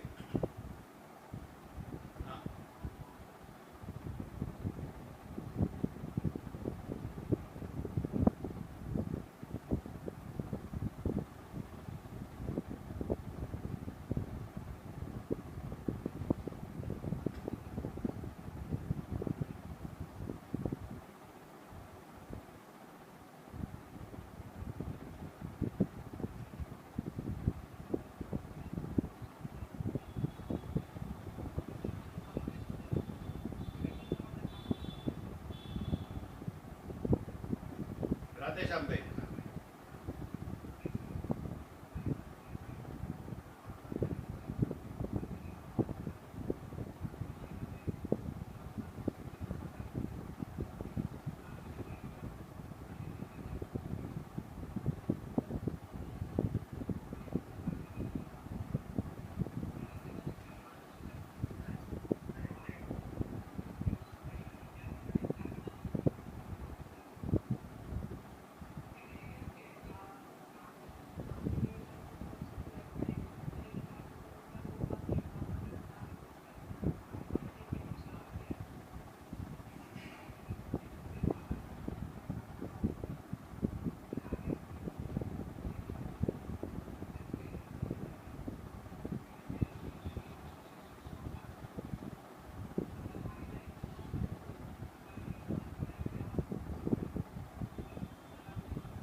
સુનિલભાઈ કંઈક કહેવા માંગે છે.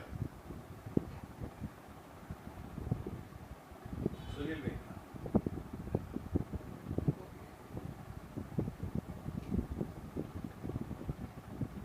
પિયુષભાઈ, મારે એક પ્રશ્ન હતો. એક મિનિટ. સુનિલભાઈ કંઈક બોલતા હતા. મને એમ લાગે છે કે આપણી વાત થોડીક આડાપાટે જઈ રહી છે, કારણ કે અવાજ આવે છે? હા, આવે છે. કારણ કે બનારસમાં જ્યાં ગંગા આરતી થાય છે, બનારસમાં જ્યાં ગંગા આરતી થાય છે ત્યાં આગળ નાના નાના કોડિયામાં તેલ વાપરવામાં આવે છે અને એ પણ લાખોની સંખ્યામાં દીવા પ્રગટાવવામાં આવે છે. અને એ દીવા જ્યારે એ આરતીનો પ્રોગ્રામ પૂરો થાય પછી એ દરેક દીવામાંથી ત્યાં વસતા નાના નાના ભૂલકાઓ જે ગરીબ ઘરના હોય છે એ લોકો આવીને એ કોડિયામાંથી તેલ પોતાની શીશીમાં ભેગું કરતા લાખો કોડિયામાંથી એક બોટલ ભરીને તેલ ભેગું કરે છે અને એ લોકો પોતાના ઉપયોગમાં લેતા હશે. તો મૂળ વસ્તુ એ છે કે તમે કોઈ વસ્તુનો જ્યારે ઉપયોગ કરો છો ધાર્મિક પ્રવૃત્તિ માટે, ત્યારે પહેલી વસ્તુ તો એ છે કે એ નક્કી નથી કે તમારે ખાવા માટે વાપરવાનું છે. એટલે આપણે જે મુદ્દો ઊભો કરીએ છીએ કે આપણે હેલ્થ ડિપાર્ટમેન્ટમાં ચકાસણી કરાવવી જોઈએ કે આ ખાવા લાયક છે કે નહીં, આ શુદ્ધ છે કે નહીં, એ પ્રશ્ન જ સ્થાને છે. કારણ કે એ ખાવા માટે તો આપતા જ નથી. તો તમારો મુદ્દો ત્યાં જ ઉડી જશે કે જ્યારે આ વસ્તુ ખાવા માટે જ નથી તો પછી તમે એનો ટેસ્ટ કરાવો કે ગમે તે કરો એનો કોઈ અર્થ નથી. તમે પહેલાં એ પ્રૂવ કરો કે આ તમે ખાવા માટે આપો છો, પછી એ વસ્તુ આવશે. હવે બીજી વસ્તુ કે એ લોકો ઘી એકઠું કરે છે અથવા તો પેલા કોડિયામાંથી તેલ એકઠું કરે છે અને એનો શું ઉપયોગ કરે છે, તો એ એક બાય પ્રોડક્ટ થઈ. તમે આજે પાણીની એક પ્લાસ્ટિકની બોટલ લો છો, પાણી પીને બોટલ ફેંકી દીધી. હવે તમે ફેંકી દીધેલી બોટલ કચરો વીણનારો કોઈ માણસ એ બોટલ ભેગી કરે અને એનો કોઈ ઉપયોગ કરે, એને વેચે અને એમાંથી રિસાયકલિંગ કરીને બીજી કોઈ પ્લાસ્ટિકની સુતળી બનાવે કે એવું કોઈ પ્રોડક્ટ કરે, તો એમાં તમને વાંધો કેમ? હવે જો ઘી કોઈએ ઢોળી દીધું, હવે એ ઢોળાયેલા ઘીનો બીજો કોઈ ઉપયોગ નથી કરતો, કોઈ તેલીઓ સાબુ બનાવીને એનો ઉપયોગ કરતો હોય, તો એ સારી વસ્તુ છે ને એ ખરાબ વસ્તુ કેમ કહેવાય? કારણ કે તમે તો ઢોળી દીધું છે, તમારા માટે હવે એ વસ્તુનો કોઈ સાબુ બનાવનારો યુઝ કરતો હોય અને એની એ પ્રોડક્ટનો યુઝ થતો હોય, રિસાયકલ કરતું હોય, તો હું માનું છું એમાં કોઈને કંઈ વાંધો ન હોવો જોઈએ કોઈ પણ પ્રોડક્ટને રિસાયકલ કરવા માટે. હવે એ વસ્તુ વાપરવા યોગ્ય છે કે નથી એ જ્યારે તમે પોતે જ એવું કહો છો કે આ તેલિયો સાબુ છે અને ફેક્ટરીના વર્કરોને કાળા થઈ ગયેલા કે ગ્રીસ ઓઇલવાળા હાથ પગ ધોવા માટે કામમાં લેવામાં આવતું હોય અને એમાં કંઈક હેલ્થનો ઇસ્યુ ના થતો હોય, તો હું કહું છું એ બાય પ્રોડક્ટમાં પણ મને કોઈ વાંધો દેખાતો નથી. હવે આમાં મૂળ મુદ્દો એ છે કે આપણે આપણા મુદ્દાને ભટકાવી રહ્યા છીએ. આપણે દલિતો તરફ લઈ જઈએ છીએ, એને હેલ્થ તરફ વાળીએ છીએ, પણ આ બધી વસ્તુની જરૂર નથી. મૂળ પ્રશ્ન એ છે કે તમારી પ્રોડક્ટ જે તમે ખાવા લાયક વસ્તુ છે, કિંમતી વસ્તુ છે, એ આપણા દેશની પ્રગતિમાં કામમાં આવે એવી વસ્તુ છે, એનો વ્યય ન થાય, એને વેસ્ટ તમે ન કરો, એ મુદ્દા ઉપર આપણે ટકી રહીએ અને એ ઘી વેસ્ટ થતું ઘી બચાવવા કઈ રીતે, એ મુદ્દે જ આપણે સરકાર સાથે લડીએ. હવે આમાં આપણે સરકાર સામે અમે ઓલરેડી એક વખત લિટિગેશન કરી ચૂક્યા છીએ. લંકેશભાઈ, પિયુષભાઈ, અમે બધા જાણીએ છીએ કે એ કેસ અમે કરી ચૂક્યા છે હાઈકોર્ટમાં. હાઈકોર્ટે એ કેસમાં અમને એવો ચુકાદો આપ્યો છે કે તમે લોક જાગૃતિનું કામ કરો, આ ધાર્મિક મુદ્દો છે અને ધાર્મિક મુદ્દે અમે સરકાર ઉપર એવું કોઈ દબાણ કરી શકતા નથી કે બીજે કોઈને કંઈ કહી શકતા નથી, પણ તમે આવી સંસ્થાઓને અમે એક સંદેશો આપીએ છીએ અથવા તો એક માર્ગદર્શન આપીએ છીએ કે તમે તમારી બધી સંસ્થાઓ ભેગા થઈ અને લોક જાગૃતિનું કામ કરો અને લોકોમાં જાગૃતિ આવશે તો આ અટકશે. તો હવે આપણે લોક જાગૃતિના કામ એ સમય પછી સતત કરતા રહ્યા છે. આપણી પાસે હવે કંઈક ડેટા પણ છે. અમે લોકોએ 500 લોકોનો સર્વે કર્યો છે ઓનલાઈન. 500 લોકોના સર્વેમાં અમારી પાસે 98% લોકોનો એવો રિપ્લાય છે કે આ ઢોળાતું ઘી અટકવું જોઈએ, આ કિંમતી વસ્તુનો વ્યય થતો અટકવો જોઈએ. તો હવે આપણી પાસે જ્યારે આવા ડેટા પણ છે અને હવે આપણે ફરીથી હું માનું છું કે એ વાતને લગભગ કદાચ 10 વર્ષ ઉપરનો સમય થઈ ગયો આપણે હાઈકોર્ટમાં ગયા, તો ફરીથી આપણે એકવાર હાઈકોર્ટમાં જઈએ અને ફરીથી એ વસ્તુ હાઈકોર્ટમાં રજૂ કરીએ કે જો અમે લોકોને સમજાવ્યા, લોકોનો આટલા % ડેટા અમારી પાસે છે કે જે લોકો ઈચ્છે છે કે આ વસ્તુ ન થવી જોઈએ, અટકવી જોઈએ. હવે આપણે સરકારને આમાંથી મુક્ત ન કરી શકીએ. સરકાર તો પોતે છટકવા ઈચ્છે છે કે ધાર્મિક મુદ્દો છે, લોકો પોતપોતાની રીતે એમાં અટવાયેલા રહે, કોઈ દલિતોના મામલે અટવાયેલા રહે, કોઈ શુદ્ધિકરણના નામે અટવાયેલા રહે, અને સરકાર પોતાનો એમાં પડતામાં હાથ મૂકવા માંગતી નથી. હાઈકોર્ટ પણ પોતાની રીતે આજે એમાંથી દૂર રહેવા ઈચ્છે. આ વસ્તુ આપણે સમજવાની જરૂર છે. તો આપણે એ લોકોને ન છટકવા દઈએ. ખરેખર જે લોકોની પહેલી જવાબદારીમાં આ વસ્તુ આવે છે, હાઈકોર્ટની અને સરકારની, તો આપણે એ બંને ઉપર જ આપણી લોકોની જાગૃતિ દ્વારા એવું દબાણ ઊભું કરવાની જરૂર છે કે તમે આ મુદ્દે ઇન્ટરફિયર કરો, તમે આ મુદ્દે કંઈક એવા નક્કર પગલાં લો. તમે અધ્યક્ષશ્રી, આ મામલતદાર આ મંદિરના ટ્રસ્ટના અધ્યક્ષ છે, અમિત શાહ જેવા આપણા હોમ મિનિસ્ટર, એ એમના દત્તક લીધેલું આ ગામ છે. તો જ્યારે તમે આ બધી પ્રવૃત્તિ સાથે જોડાયેલા છો, આ ગામ સાથે આ રીતે જોડાયેલા છો, તો તમારી પહેલી ફરજમાં આવે છે કે તમારે આ મુદ્દે કંઈક વિચારવું જોઈએ અને નક્કર પગલાં લેવાની તમારા તરફથી જરૂર છે. એવું આપણે બધા આપણી કામગીરી દ્વારા એમની તરફ એક એમનું ધ્યાન ખેંચવાની જરૂર છે અને એમની ઉપર એક એવું પ્રેશર લાવવાની જરૂર છે કે તમારે આ મુદ્દે કંઈક એક્શન લેવા જોઈએ અને કરવા જોઈશે. તો આપણે આ વસ્તુ કરીશું ને તો મને લાગે છે કે વધારે ઇફેક્ટિવ રહેશે અને કાનૂની વ્યવસ્થા પણ ત્યાં કેટલી ખરાબ થઈ રહી છે. આજે એક નાનકડા ગામની અંદર 5 લાખ લોકો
આપણે જાગૃતિ માટે કામમાં લાગશે. કે સમજુ નાગરિકોને પણ એમ લાગશે કે જો આ મુદ્દે આ લોકો કોર્ટમાં ગયા અને કોર્ટ આ રીતનો જવાબ આપ્યો તો એ પણ આપણા ફેવરમાં રહેશે, તો કદાચ આપણને ઉપયોગી બનશે. મને એવું લાગે છે કે જાગૃત નાગરિક તરીકે આપણે બિનજરૂરી ઘર્ષણો ઊભા કરવા અને વિવાદો ઊભા કરવા એ રેશનલ વ્યક્તિનું રેશનલ કામ ન કહેવાય. બાકી હવે આપણે બધા મળીને ડિસાઈડ કરીએ કે કઈ રીતે આગળ. બોલો સુરેશ. મારે એમ કહેવું છે કે લોક જાગૃતિ કરવાનો પ્રયત્ન આપણે બધા ચાલુ જ છે. 30 વર્ષથી આપણે લોક જાગૃતિ કરીએ છીએ. સાથે સાથે મારું એક માનવું છે કે જો આ દલિત વર્ગ જે આપણે કહીએ છીએ એ લોકોને સમજાવવા પૂરી એ લોકો ઘી લેવા જ ન જાય તો સમજો એમને આપણે એવું બી જાગૃત કરીએ કે આ બધું લેવાની તમારે જરૂર ક્યાં છે. એમના મગજમાં એટલું બધું વર્ષોથી એવું ઘૂસેલું છે કે આપણે લેવા જોઈએ. આપણે એમને સમજાવીએ કે આ ઘી તમારા માટે આરોગ્ય માટે સારું નથી, પણ એવું શક્ય છે ખરું?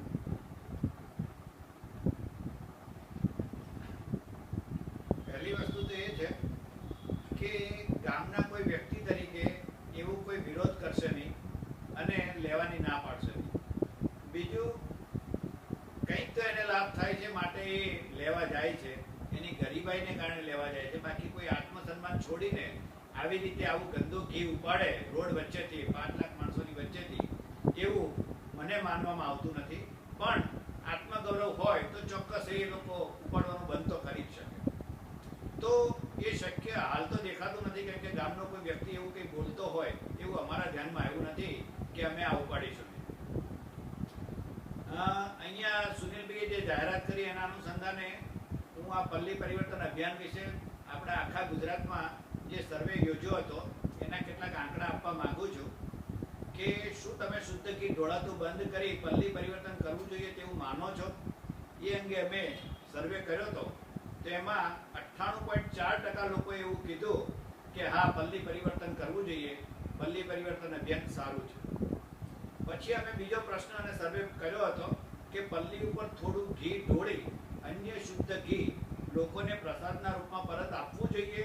તો એના માટે 95.8% લોકોએ આખા ગુજરાતમાંથી અમને લેખિતમાં ઈમેલ સાથે જણાવ્યું છે કે હા, ચોક્કસ લોકોને પ્રસાદના રૂપમાં ચોખ્ખું ઘી મળે એવી વ્યવસ્થા કરવી જોઈએ. ત્રીજો એક પ્રશ્ન હતો કે કરોડો રૂપિયાનું શુદ્ધ ઘી ધોળિયા રસ્તા ઉપર ઢોળવાનું બંધ થવાથી માતાજી કોપાયમાન થાય. મોટાભાગના શ્રદ્ધાળુ લોકો એવું માનતા હોય છે કે જો અમે ઘી નહીં ઢોળીએ તો રૂપાલના માતાજી અમારી ઉપર આપત્તિ લાવશે, અમને હેરાન કરશે, અમને કોપાયમાન થશે અને નુકસાન થશે. તો અમે પ્રશ્ન પૂછ્યો તો એના જવાબમાં 99% લોકો એવું કીધું હતું કે માતાજી ક્યારેય કોપાયમાન થાય નહીં. કોઈ પણ માતાજી એવું કહે નહીં કે તમે ઘી ઢોળો અને કદાચ તમે એને ઢોળવાનું કીધું અને ના પાડો તો માતાજી કોપાયમાન થાય નહીં. અને માતા કોપાયમાન થાય આથી પલ્લી પરિવર્તન કરવું જોઈએ નહીં એવું કહેનારા માત્ર 6% લોકો મળ્યા હતા કે જે લોકો એવું માને છે. આખા ગુજરાતમાં ફક્ત 6% લોકો એવું માને છે કે કોપાયમાન થાય. પછી એવો પ્રશ્ન પણ પૂછવામાં આવ્યો હતો કે શુદ્ધ ઘી યોગ્ય વાસણમાં ભેગું કરીને લોકોને આપવું જોઈએ. તો એમાં 40%નો લોકોનું કહેવું હતું દર વર્ષે 25 કરોડનું ઘી ઢોળવા માગે છે લોકો. એની જગ્યાએ અમારા સર્વેમાં એવું બતાવવામાં આવ્યું છે કે 82% લોકો એવું કહે છે કે દર વર્ષે ઢોળાતું ઘી, શુદ્ધ ઘી બચાવવું જોઈએ. એમાં કેટલાક લોકોએ એવો જવાબ આપ્યો છે 32% તો કે શુદ્ધ ઘીનો પ્રસાદ બનાવીને સુખડી બનાવીને વહેંચવો જોઈએ. 48% લોકોએ એવું કીધું છે કે શુદ્ધ ઘી રાષ્ટ્રીય સંપત્તિ છે, તેનો બગાડ ન કરવો જોઈએ. પછી અજાણ્યા માણસોના વચ્ચે સળગતી પલ્લીની જ્યોત સાથે સ્પર્શ કરાવવાની વિધિ અંગે લોકોના જવાબ માંગ્યા હતા કે યોગ્ય છે કે નહીં. ત્યારે 70% લોકોએ એવું કીધું હતું કે આ જે છે વિધિ કે બાળકોને એક હાથે પકડીને છેક પલ્લી સુધી લઈ જાય છે અને એની જ્યોત સાથે અડાડે છે, એ વિધિ યોગ્ય નથી અને બાળ કલ્યાણની વિરુદ્ધ છે. શું તમે માનો છો કે ધોળિયા રસ્તામાં ઢોળાયેલું ને લાખો માણસોના પગ તળે કચડાયેલું ગંદુ ઘી સફાઈ કામદાર લઈ જાય અને તે ગરીબાઈને કારણે ખાય તે વ્યાજબી છે? 58% લોકોએ તો એવું કીધું કે ઉપાડવું જ ના જોઈએ અને ખાવું તો ખાવાની તો વાત જ નથી કે ખાવું ના જોઈએ. 44% લોકો એવું કહે છે આખા ગુજરાતમાં કે ગંદુ ઘી લેવું ખાવું એ માથે મેલું ઉપાડવા જેવું છે અને માથે મેલું ઉપાડવું એ કાયદાકીય રીતે કોર્ટ દ્વારા પણ પ્રતિબંધિત કૃત્ય છે અને સરકારશ્રી એવું કહે છે કે એ પ્રતિબંધિત છે અને આ ગુજરાતમાં આવું ક્યાંય બનતું નથી. જ્યારે 44% લોકો એવું કહે છે કે આ ગંદુ ઘી ઉપાડવું એ જ માથે મેલું ઉપાડવા જેવું છે. 48% લોકો એવું કહે છે કે ધાર્મિક ફરજના ભાગરૂપે જો આવું કામ કરાવતા હોય જો કોઈ લોકો તે ગુનાહિત કૃત્ય કરે છે. અને 61% લોકો એવો જવાબ આપે છે કે ધર્મ અને ભક્તો એટલે કે શ્રદ્ધાળુઓએ ગરીબોને શુદ્ધ ઘી ખાવા મળે એવી વ્યવસ્થા કરવી જોઈએ. આ 2024નો સર્વે જે લંકેશભાઈએ કરાવડાવ્યો હતો આખા ગુજરાતમાંથી એના આંકડા હું તમને જણાવી રહ્યો છું. એનો એક બીજો પ્રશ્ન હતો કે કોઈ પણ ધર્મની આડમાં થતા આડંબરો, અંધશ્રદ્ધાઓ, રાષ્ટ્રીય સંપત્તિ, ઘી, અનાજ, તેલ, ખાદ્ય સામગ્રીનો બગાડ, દાન દેવા, બલિ ચડાવી, ધૂણવું, તાંત્રિક વિધિઓ વગેરે કુરિવાજો માન્યતાઓ દૂર થવી જોઈએ એવું તેવું તમે માનો છો? 98.6% લોકો એવું કીધું આખા ગુજરાતમાંથી કે હા ચોક્કસ આ બધું બંધ થવું જોઈએ. અને આમાં તમે એમ કહેશો કે કદાચ અમદાવાદ છે પણ અમદાવાદ નહીં, હું તમને શહેરના નામ પણ આપી શકું છું કે અમદાવાદ, ગાંધીનગર, વડોદરા, કલોલ, રાજકોટ, આણંદ, જુનાગઢ, મહેસાણા, મોરબી, ડીસા, મોડાસા, વડોદરા, પાલનપુર, સુરત, પાટણ, ઈડર, હિંમતનગર, વિસનગર, ગોધરા, પાટણ, મોડાસા, ઈડર, દેડિયાપાડા, આણંદ, મહેમદાવાદ, અલ્પિન છે પરદેશથી પણ અમને એક મેસેજ મળેલો છે અલ્પાઇનથી, મુંબઈ, હારીજ, ખંભાત, બાવલા, ભુજ, દિયોદર, તારાપુર, રાજકોટ, બેચરાજી જે ધાર્મિક સિટી છે ત્યાંથી પણ અમને ઓપિનિયન મળ્યા છે. દિયોદર, સુરેન્દ્રનગર, માળિયા, વંથલી, અડાલા, ભુજ, શંખેશ્વર, ચલાલા, ધાગધ્રા, થાનગઢ, ભાવનગર, જામનગર, પ્રાંતિજ, બધી જગ્યાએથી આ સર્વેને જુદા જુદા લોકોએ લેખિતમાં પોતાની ઈમેલની સહી સાથે અમને આ સર્વે મોકલી આપ્યો છે અને એમાં પણ કહે છે 98% લોકોનું એવું કહેવું છે કે આ બધું બંધ થવું જોઈએ, શ્રદ્ધાના નામે બગાડ બંધ થવો જોઈએ. એના આંકડા આપણે ફેસબુક ઉપર જાહેર કરીશું, ફોટોગ્રાફ સાથે રજૂ કરીશું. એ સર્વે જી બેન.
મહત્વની વસ્તુ એ છે કે જે લોકો આપે છે માતાજીને શ્રદ્ધાના નામે ચડાવે છે એને એવું છે કે માતાજીના મંદિરમાં જઈને અભિષેક કરવામાં આવશે, પરંતુ કેટલાક લોકો એને મંદિરની બહાર ભેગું કરે છે અને આવા કેટલાક માણસો, હું સ્પષ્ટપણે કહું છું કે આવા કેટલાક માણસો મંદિરની બહાર ભેગું કરેલું ઘી ઢોળવા માટેની પ્રણાલિકા ઊભી કરી છે અને એ ઊભી કરેલી પ્રણાલિકાને જાળવી રાખવા માટે પરંપરાના નામે ખોટો પ્રચાર કરી રહ્યા છે અને એમાં ટ્રસ્ટીઓ પણ સામેલ છે. કોઈ પણ માણસ હોય એ ક્યારેય જી, કોઈ પણ માણસ છે પોતાની ચડાવેલી માનતાનું ઘી માતાજીના મંદિરમાં મૂકવા આવે છે, નહીં કે ગામના ચોકમાં. તમે કોઈ પણ શ્રદ્ધાળુને પૂછો કે ભાઈ એ અભિષેક કરેલું ઘી, માનતા કરેલું ઘી શેના માટે આપે છે? વરદાયની માતાને. શું વરદાયની માતાના મંદિરમાં એ ઘી પહોંચ્યું? મંદિરની અંદર બી પહોંચ્યું? દિવાલની અંદર નથી પહોંચતું. કેમ નથી પહોંચવા દેતા?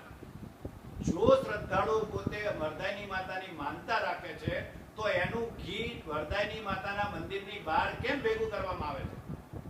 કોણ ભેગું કરે છે? શા માટે ભેગું કરે છે? અને કોણ એને ઢોળવાનો અધિકાર આપે છે? ઢોળનાર વ્યક્તિ શ્રદ્ધાળુ નથી. ઢોળનાર વ્યક્તિ ચડાવનાર વ્યક્તિ નથી. ઢોળનાર વ્યક્તિ ગામના લોકો છે અને ગામના લોકો આ ગીત ઢોળી દે છે. રાધેશ્યામભાઈ, શ્રદ્ધાળુ માણસ ચડાવી તો નથી, એ તો ખાલી ડબ્બામાં નાખે છે બિચારો, સાચવીને મૂકે છે કે આ માતાજીના અભિષેકના રૂપે ચડશે. એનો ત્યાં પૂરું થઈ જાય છે કામ. એને ખબર બી નથી, એને તો ઢોળી દે છે. એ પછી એના મગજમાં યાદ બી નથી રહેતું કે મેં ચડાવેલું ઘી છે આ. બોલો બેન.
અમારે ત્યાં કોર્ટમાં એવું કહેવાય છે કે કોઈને ગાંડો નહીં કહેવાનો, એની મેન્ટલ હેલ્થ સારી નથી એવું કહેવાય.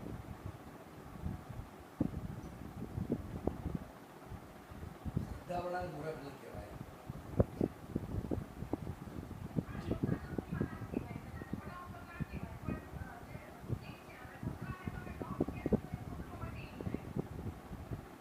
આપણે ચંદ્ર ઉપર મુકાવવા માટે જે યાન મોકલ્યું હતું, જી, બીજા કોઈના પ્રશ્નો હોય તો આપણે પૂછીએ.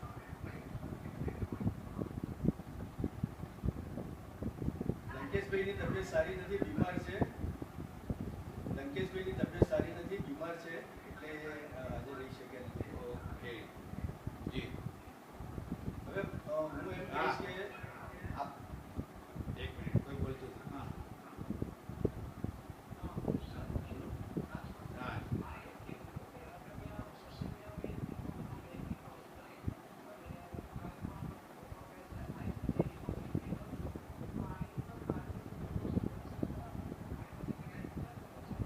મેં પહેલા કીધું એમ સંસદીય ભાષા વાપરો.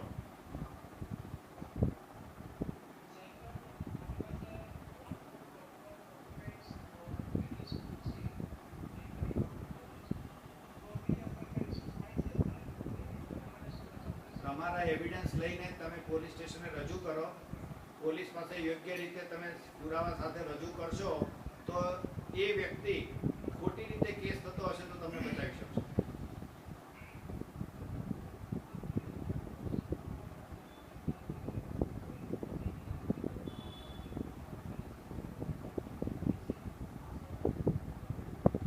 જો બંધારણની કલમ 51 હેઠળ તમને લોક જાગૃતિ ફેલાવવાની જવાબદારી તમારી છે. તમે એક નાગરિક તરીકે બીજાને બચાવવા માટે પ્રયત્ન કરી શકો.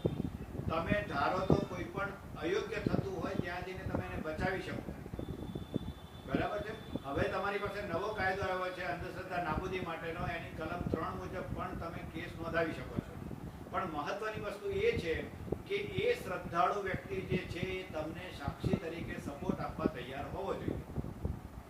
જેને તમે બચાવવા જાઓ છો એ વ્યક્તિ પોતે એમ કહેતો હોય કે ના મને તો આ યોગ્ય લાગે છે, તો તમે એને બચાવી નહીં શકો. જેમ કૂવામાં પડવા અહીંયા રિવરફ્રન્ટ ઉપર છે, ઘણા બધા લોકો એકબીજાને બચાવતા હોય છે, પણ જેવા બચાવીને એને પોલીસ સ્ટેશને પહોંચી જાય પેલો એને ઘરે મોકલી દે, બીજા દિવસે આવીને ફરી પડે. તો જેને મરવું છે એને બચાવી ના શકાય. રેશનાલિસ્ટો એટલા માટે જ કહે છે કે એનું કોઈ ગ્રુપ નથી. રેશનાલિસ્ટો એવું કહે છે કે અમે જે અત્યારે આજની તારીખમાં અમને જે સાચું લાગે છે એ અમે જાહેર કરીએ છીએ અને લોકો માટે બોર્ડ બનાવીને કૂવાની બાજુમાં એ મૂકીએ છીએ કે આ કૂવો ઊંડો છે, પડશો તો મરી જશો, પણ જે વ્યક્તિને પડવું છે એના માટે આપણે 24 કલાક ઊભા ન રહી શકીએ.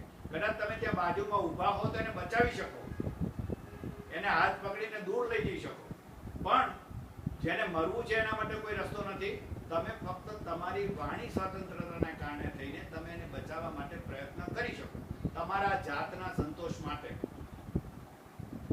બરાબર. બાકી એને બચવું ના હોય તો તમે કંઈ ના કરી શકો. આ દેશમાં એવી ઘણી બધી અજ્ઞાનતાઓ ચાલી રહી છે કે જેને અમે કહીએ છીએ કે ભાઈ આ અંધશ્રદ્ધા છે. દાખલા તરીકે રૂપાલની પલ્લીમાં ઢોળાતું ઘી, આ અંધશ્રદ્ધા છે એવું કહીએ છીએ, પણ ખાલી રાધેશ્યામભાઈ પટેલ છે એ એક જ જાણે છે કે આ બગાડ છે, બાકી કોઈ નથી જાણતું. મહત્વની વસ્તુ એ છે.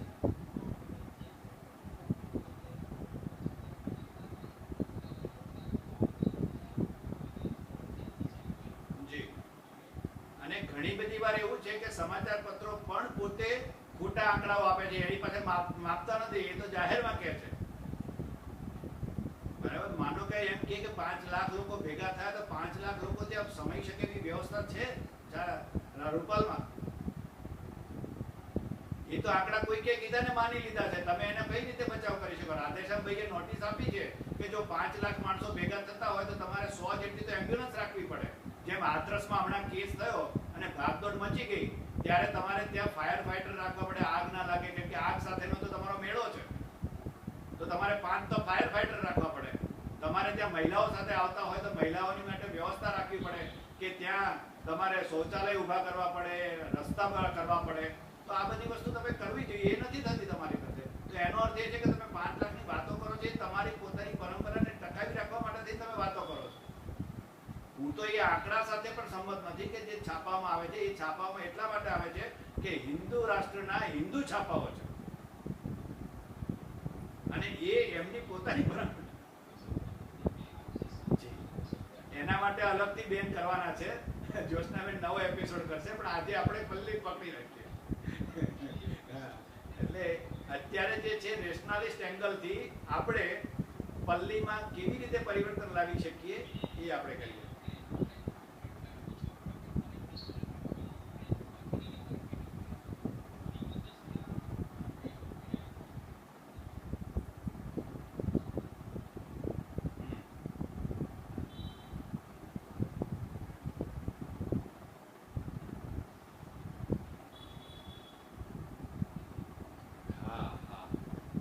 ચુંદડિયા જમાત હતી પહેલા તો, નારિયેલમાંથી શ્રીફળમાંથી ચુંદડી ચોખા કાઢતા હતા.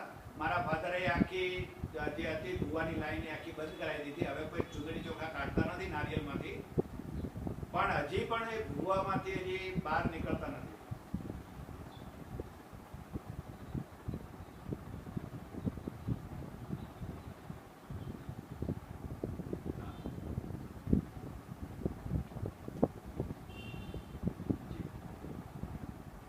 બચાવ માટે થઈ શકે તમારી પાસે પહેલા એ જે ક્ષેત્ર વ્યક્તિ છે એ તમારી સપોર્ટમાં હોવો જોઈએ. પહેલી વસ્તુ એ ધ્યાન રાખવાની, બાકી કશું જ ધ્યાન નહીં રાખવાનું. એ ફેવર કરતો હોય ને તમારી પાસે લેખિત ફરિયાદ લઈને આવે તો જ તમારે એમાં પડવું ને કૂદવું.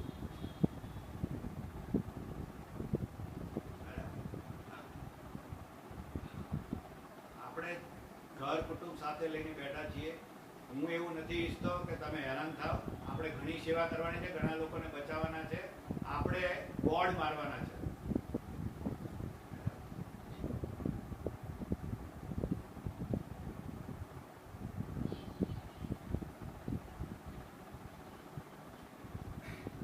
અચ્છા, મારી એક વસ્તુ એવી કહેવી છે કે આ બધી જે વિધિ સ્ટાર્ટ થઈ એને મૂળ તરફ આપણે જઈએ તો કદાચ આપણને થોડુંક વધારે પ્રકાશ પડશે આપણી પ્રવૃત્તિ માટે કે આ ઘી ઢોળાવવાની શરૂ કઈ રીતે થયું. તમે જોયું હશે કે એક ચાલી લારી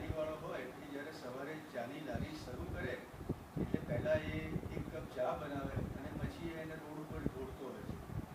અને એની એવી માન્યતા હોય છે કે મેં એક કપ ચા પ્રકૃતિને અર્પણ કરી, કે મારા કુળદેવીને અર્પણ કરી, કે માતાજીને અર્પણ કરી, હવે એનાથી મારો ધંધો સારો ચાલશે.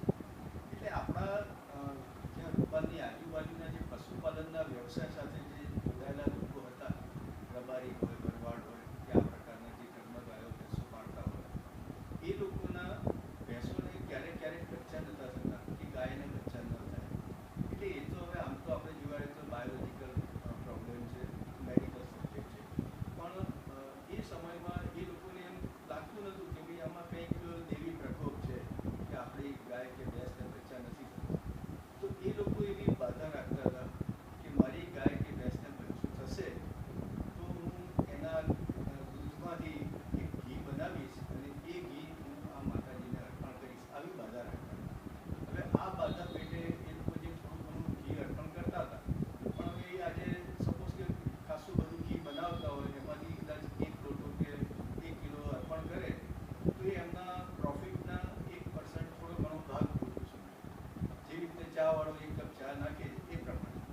હવે આ બાધા પડતી ગઈ, એવી લોકવાયકા ચાલતી ગઈ કે ભાઈ આપણે બાધા રાખી એટલે એમને ગાય ભેંસને બચ્ચા થવા લાગ્યા.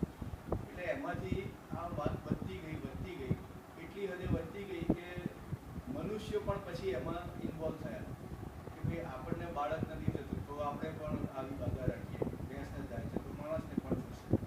અને એમાંથી પછી વધારે એ પ્રવૃત્તિ વધતી ગઈ તો બધા પોતપોતાના સ્વાર્થ માટે કે ભાઈ મારું આ કામ થઈ જશે તો હું ઘી ચડાવીશ, એમ બધી વાત વધતી ગઈ અને વાત અહીંયા સુધી આવી.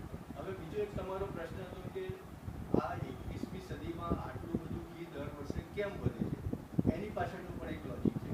તમે એક માર્ક કર્યું હશે કે ગણપતિ પહેલાં ગુજરાતમાં ક્યાંય નહોતા, ફક્ત જ્યાં જ્યાં મરાઠી સમુદાય રહેતો હોય ત્યાં ત્યાં એ ગણપતિનું સામાન્ય સ્થાનક બનતું હતું 8-10 દિવસ માટે અને પૂરું થતું હતું.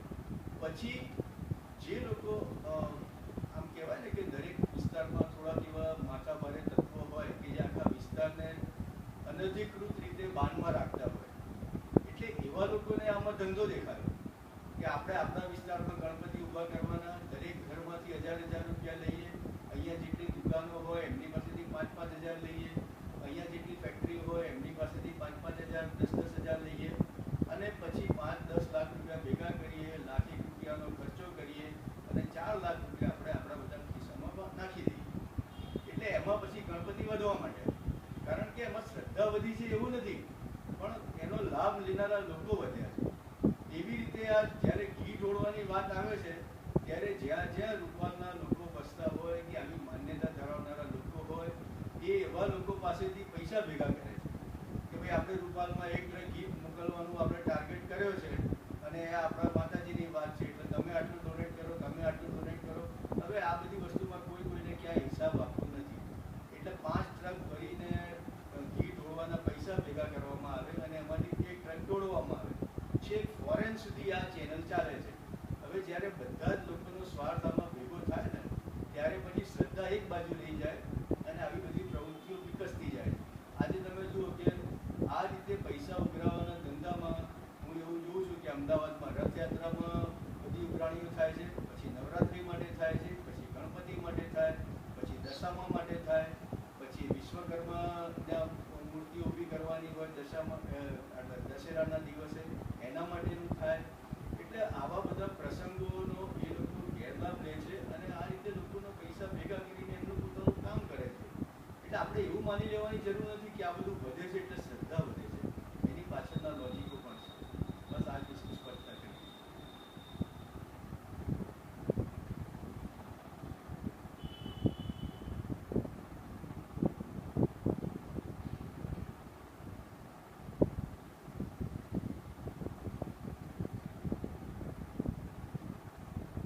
જાદવભાઈ,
એવું થઈ શકે કે કોઈક આ ડ્રમને અડી ગયું હોય રૂપાલમાં કોઈ આ ઘી ભરેલા ડ્રમને અડી ગયું હોય પછી ઢોળી નાખવું પડ્યું હોય કે મૂળ વાત દબાઈ દેવામાં આવી હોય.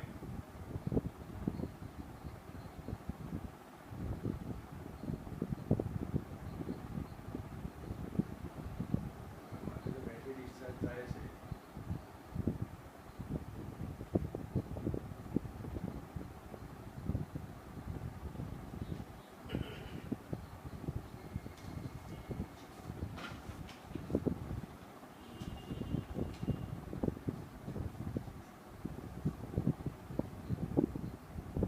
ઢોળી દેવાનું કારણ એ જ છે કે શા માટે ઢોળી દેવું પડે કેમ કે એ લોકો ઉપયોગ કરી શકે એમ નથી આ ટચ થઈ ગયું હોય તો.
અંધશ્રદ્ધા અને અસ્પૃશ્યતાને કારણે આવું બની શકે તો જ ઢોળી શકો અને દિલથી તમે ઢોળી શકો કે ભાઈ હું તો નહીં ખાઉં તને ખાવા નહીં દઉં. પરિતોષભાઈને લો ને.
સાચી વાત છે કમલેશભાઈ.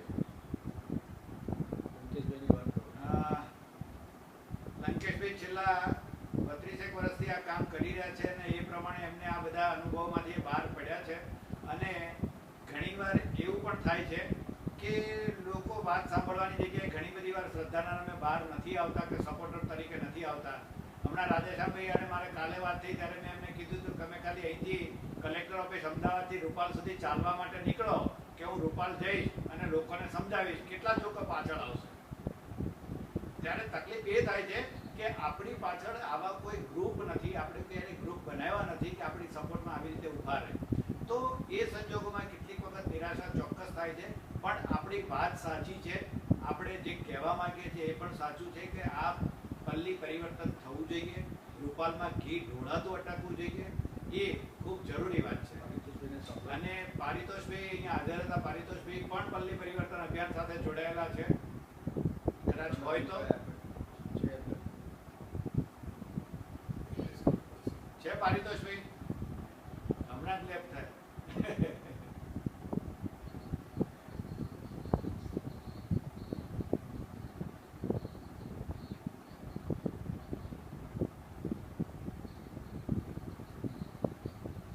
બોલો રાધેશ્યામભાઈ.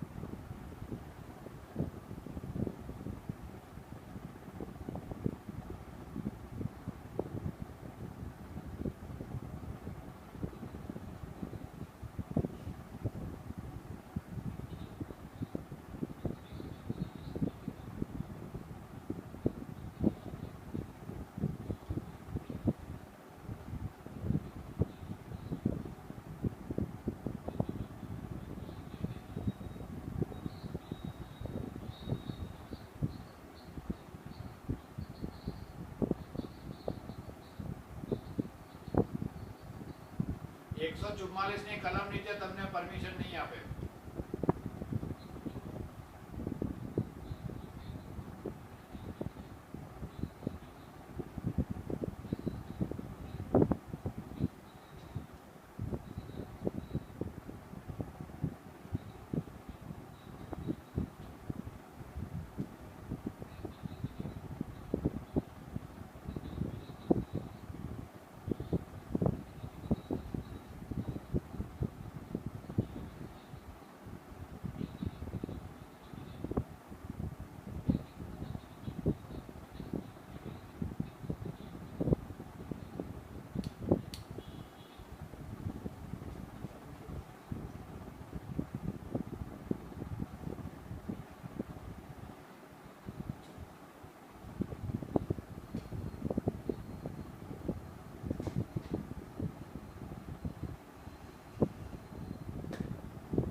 જ્યોત્સનાબેન, મને લાગે છે કે આપણે ખાસો સમય લીધો છે, 2 કલાક. આપણે પૂરું કરીએ.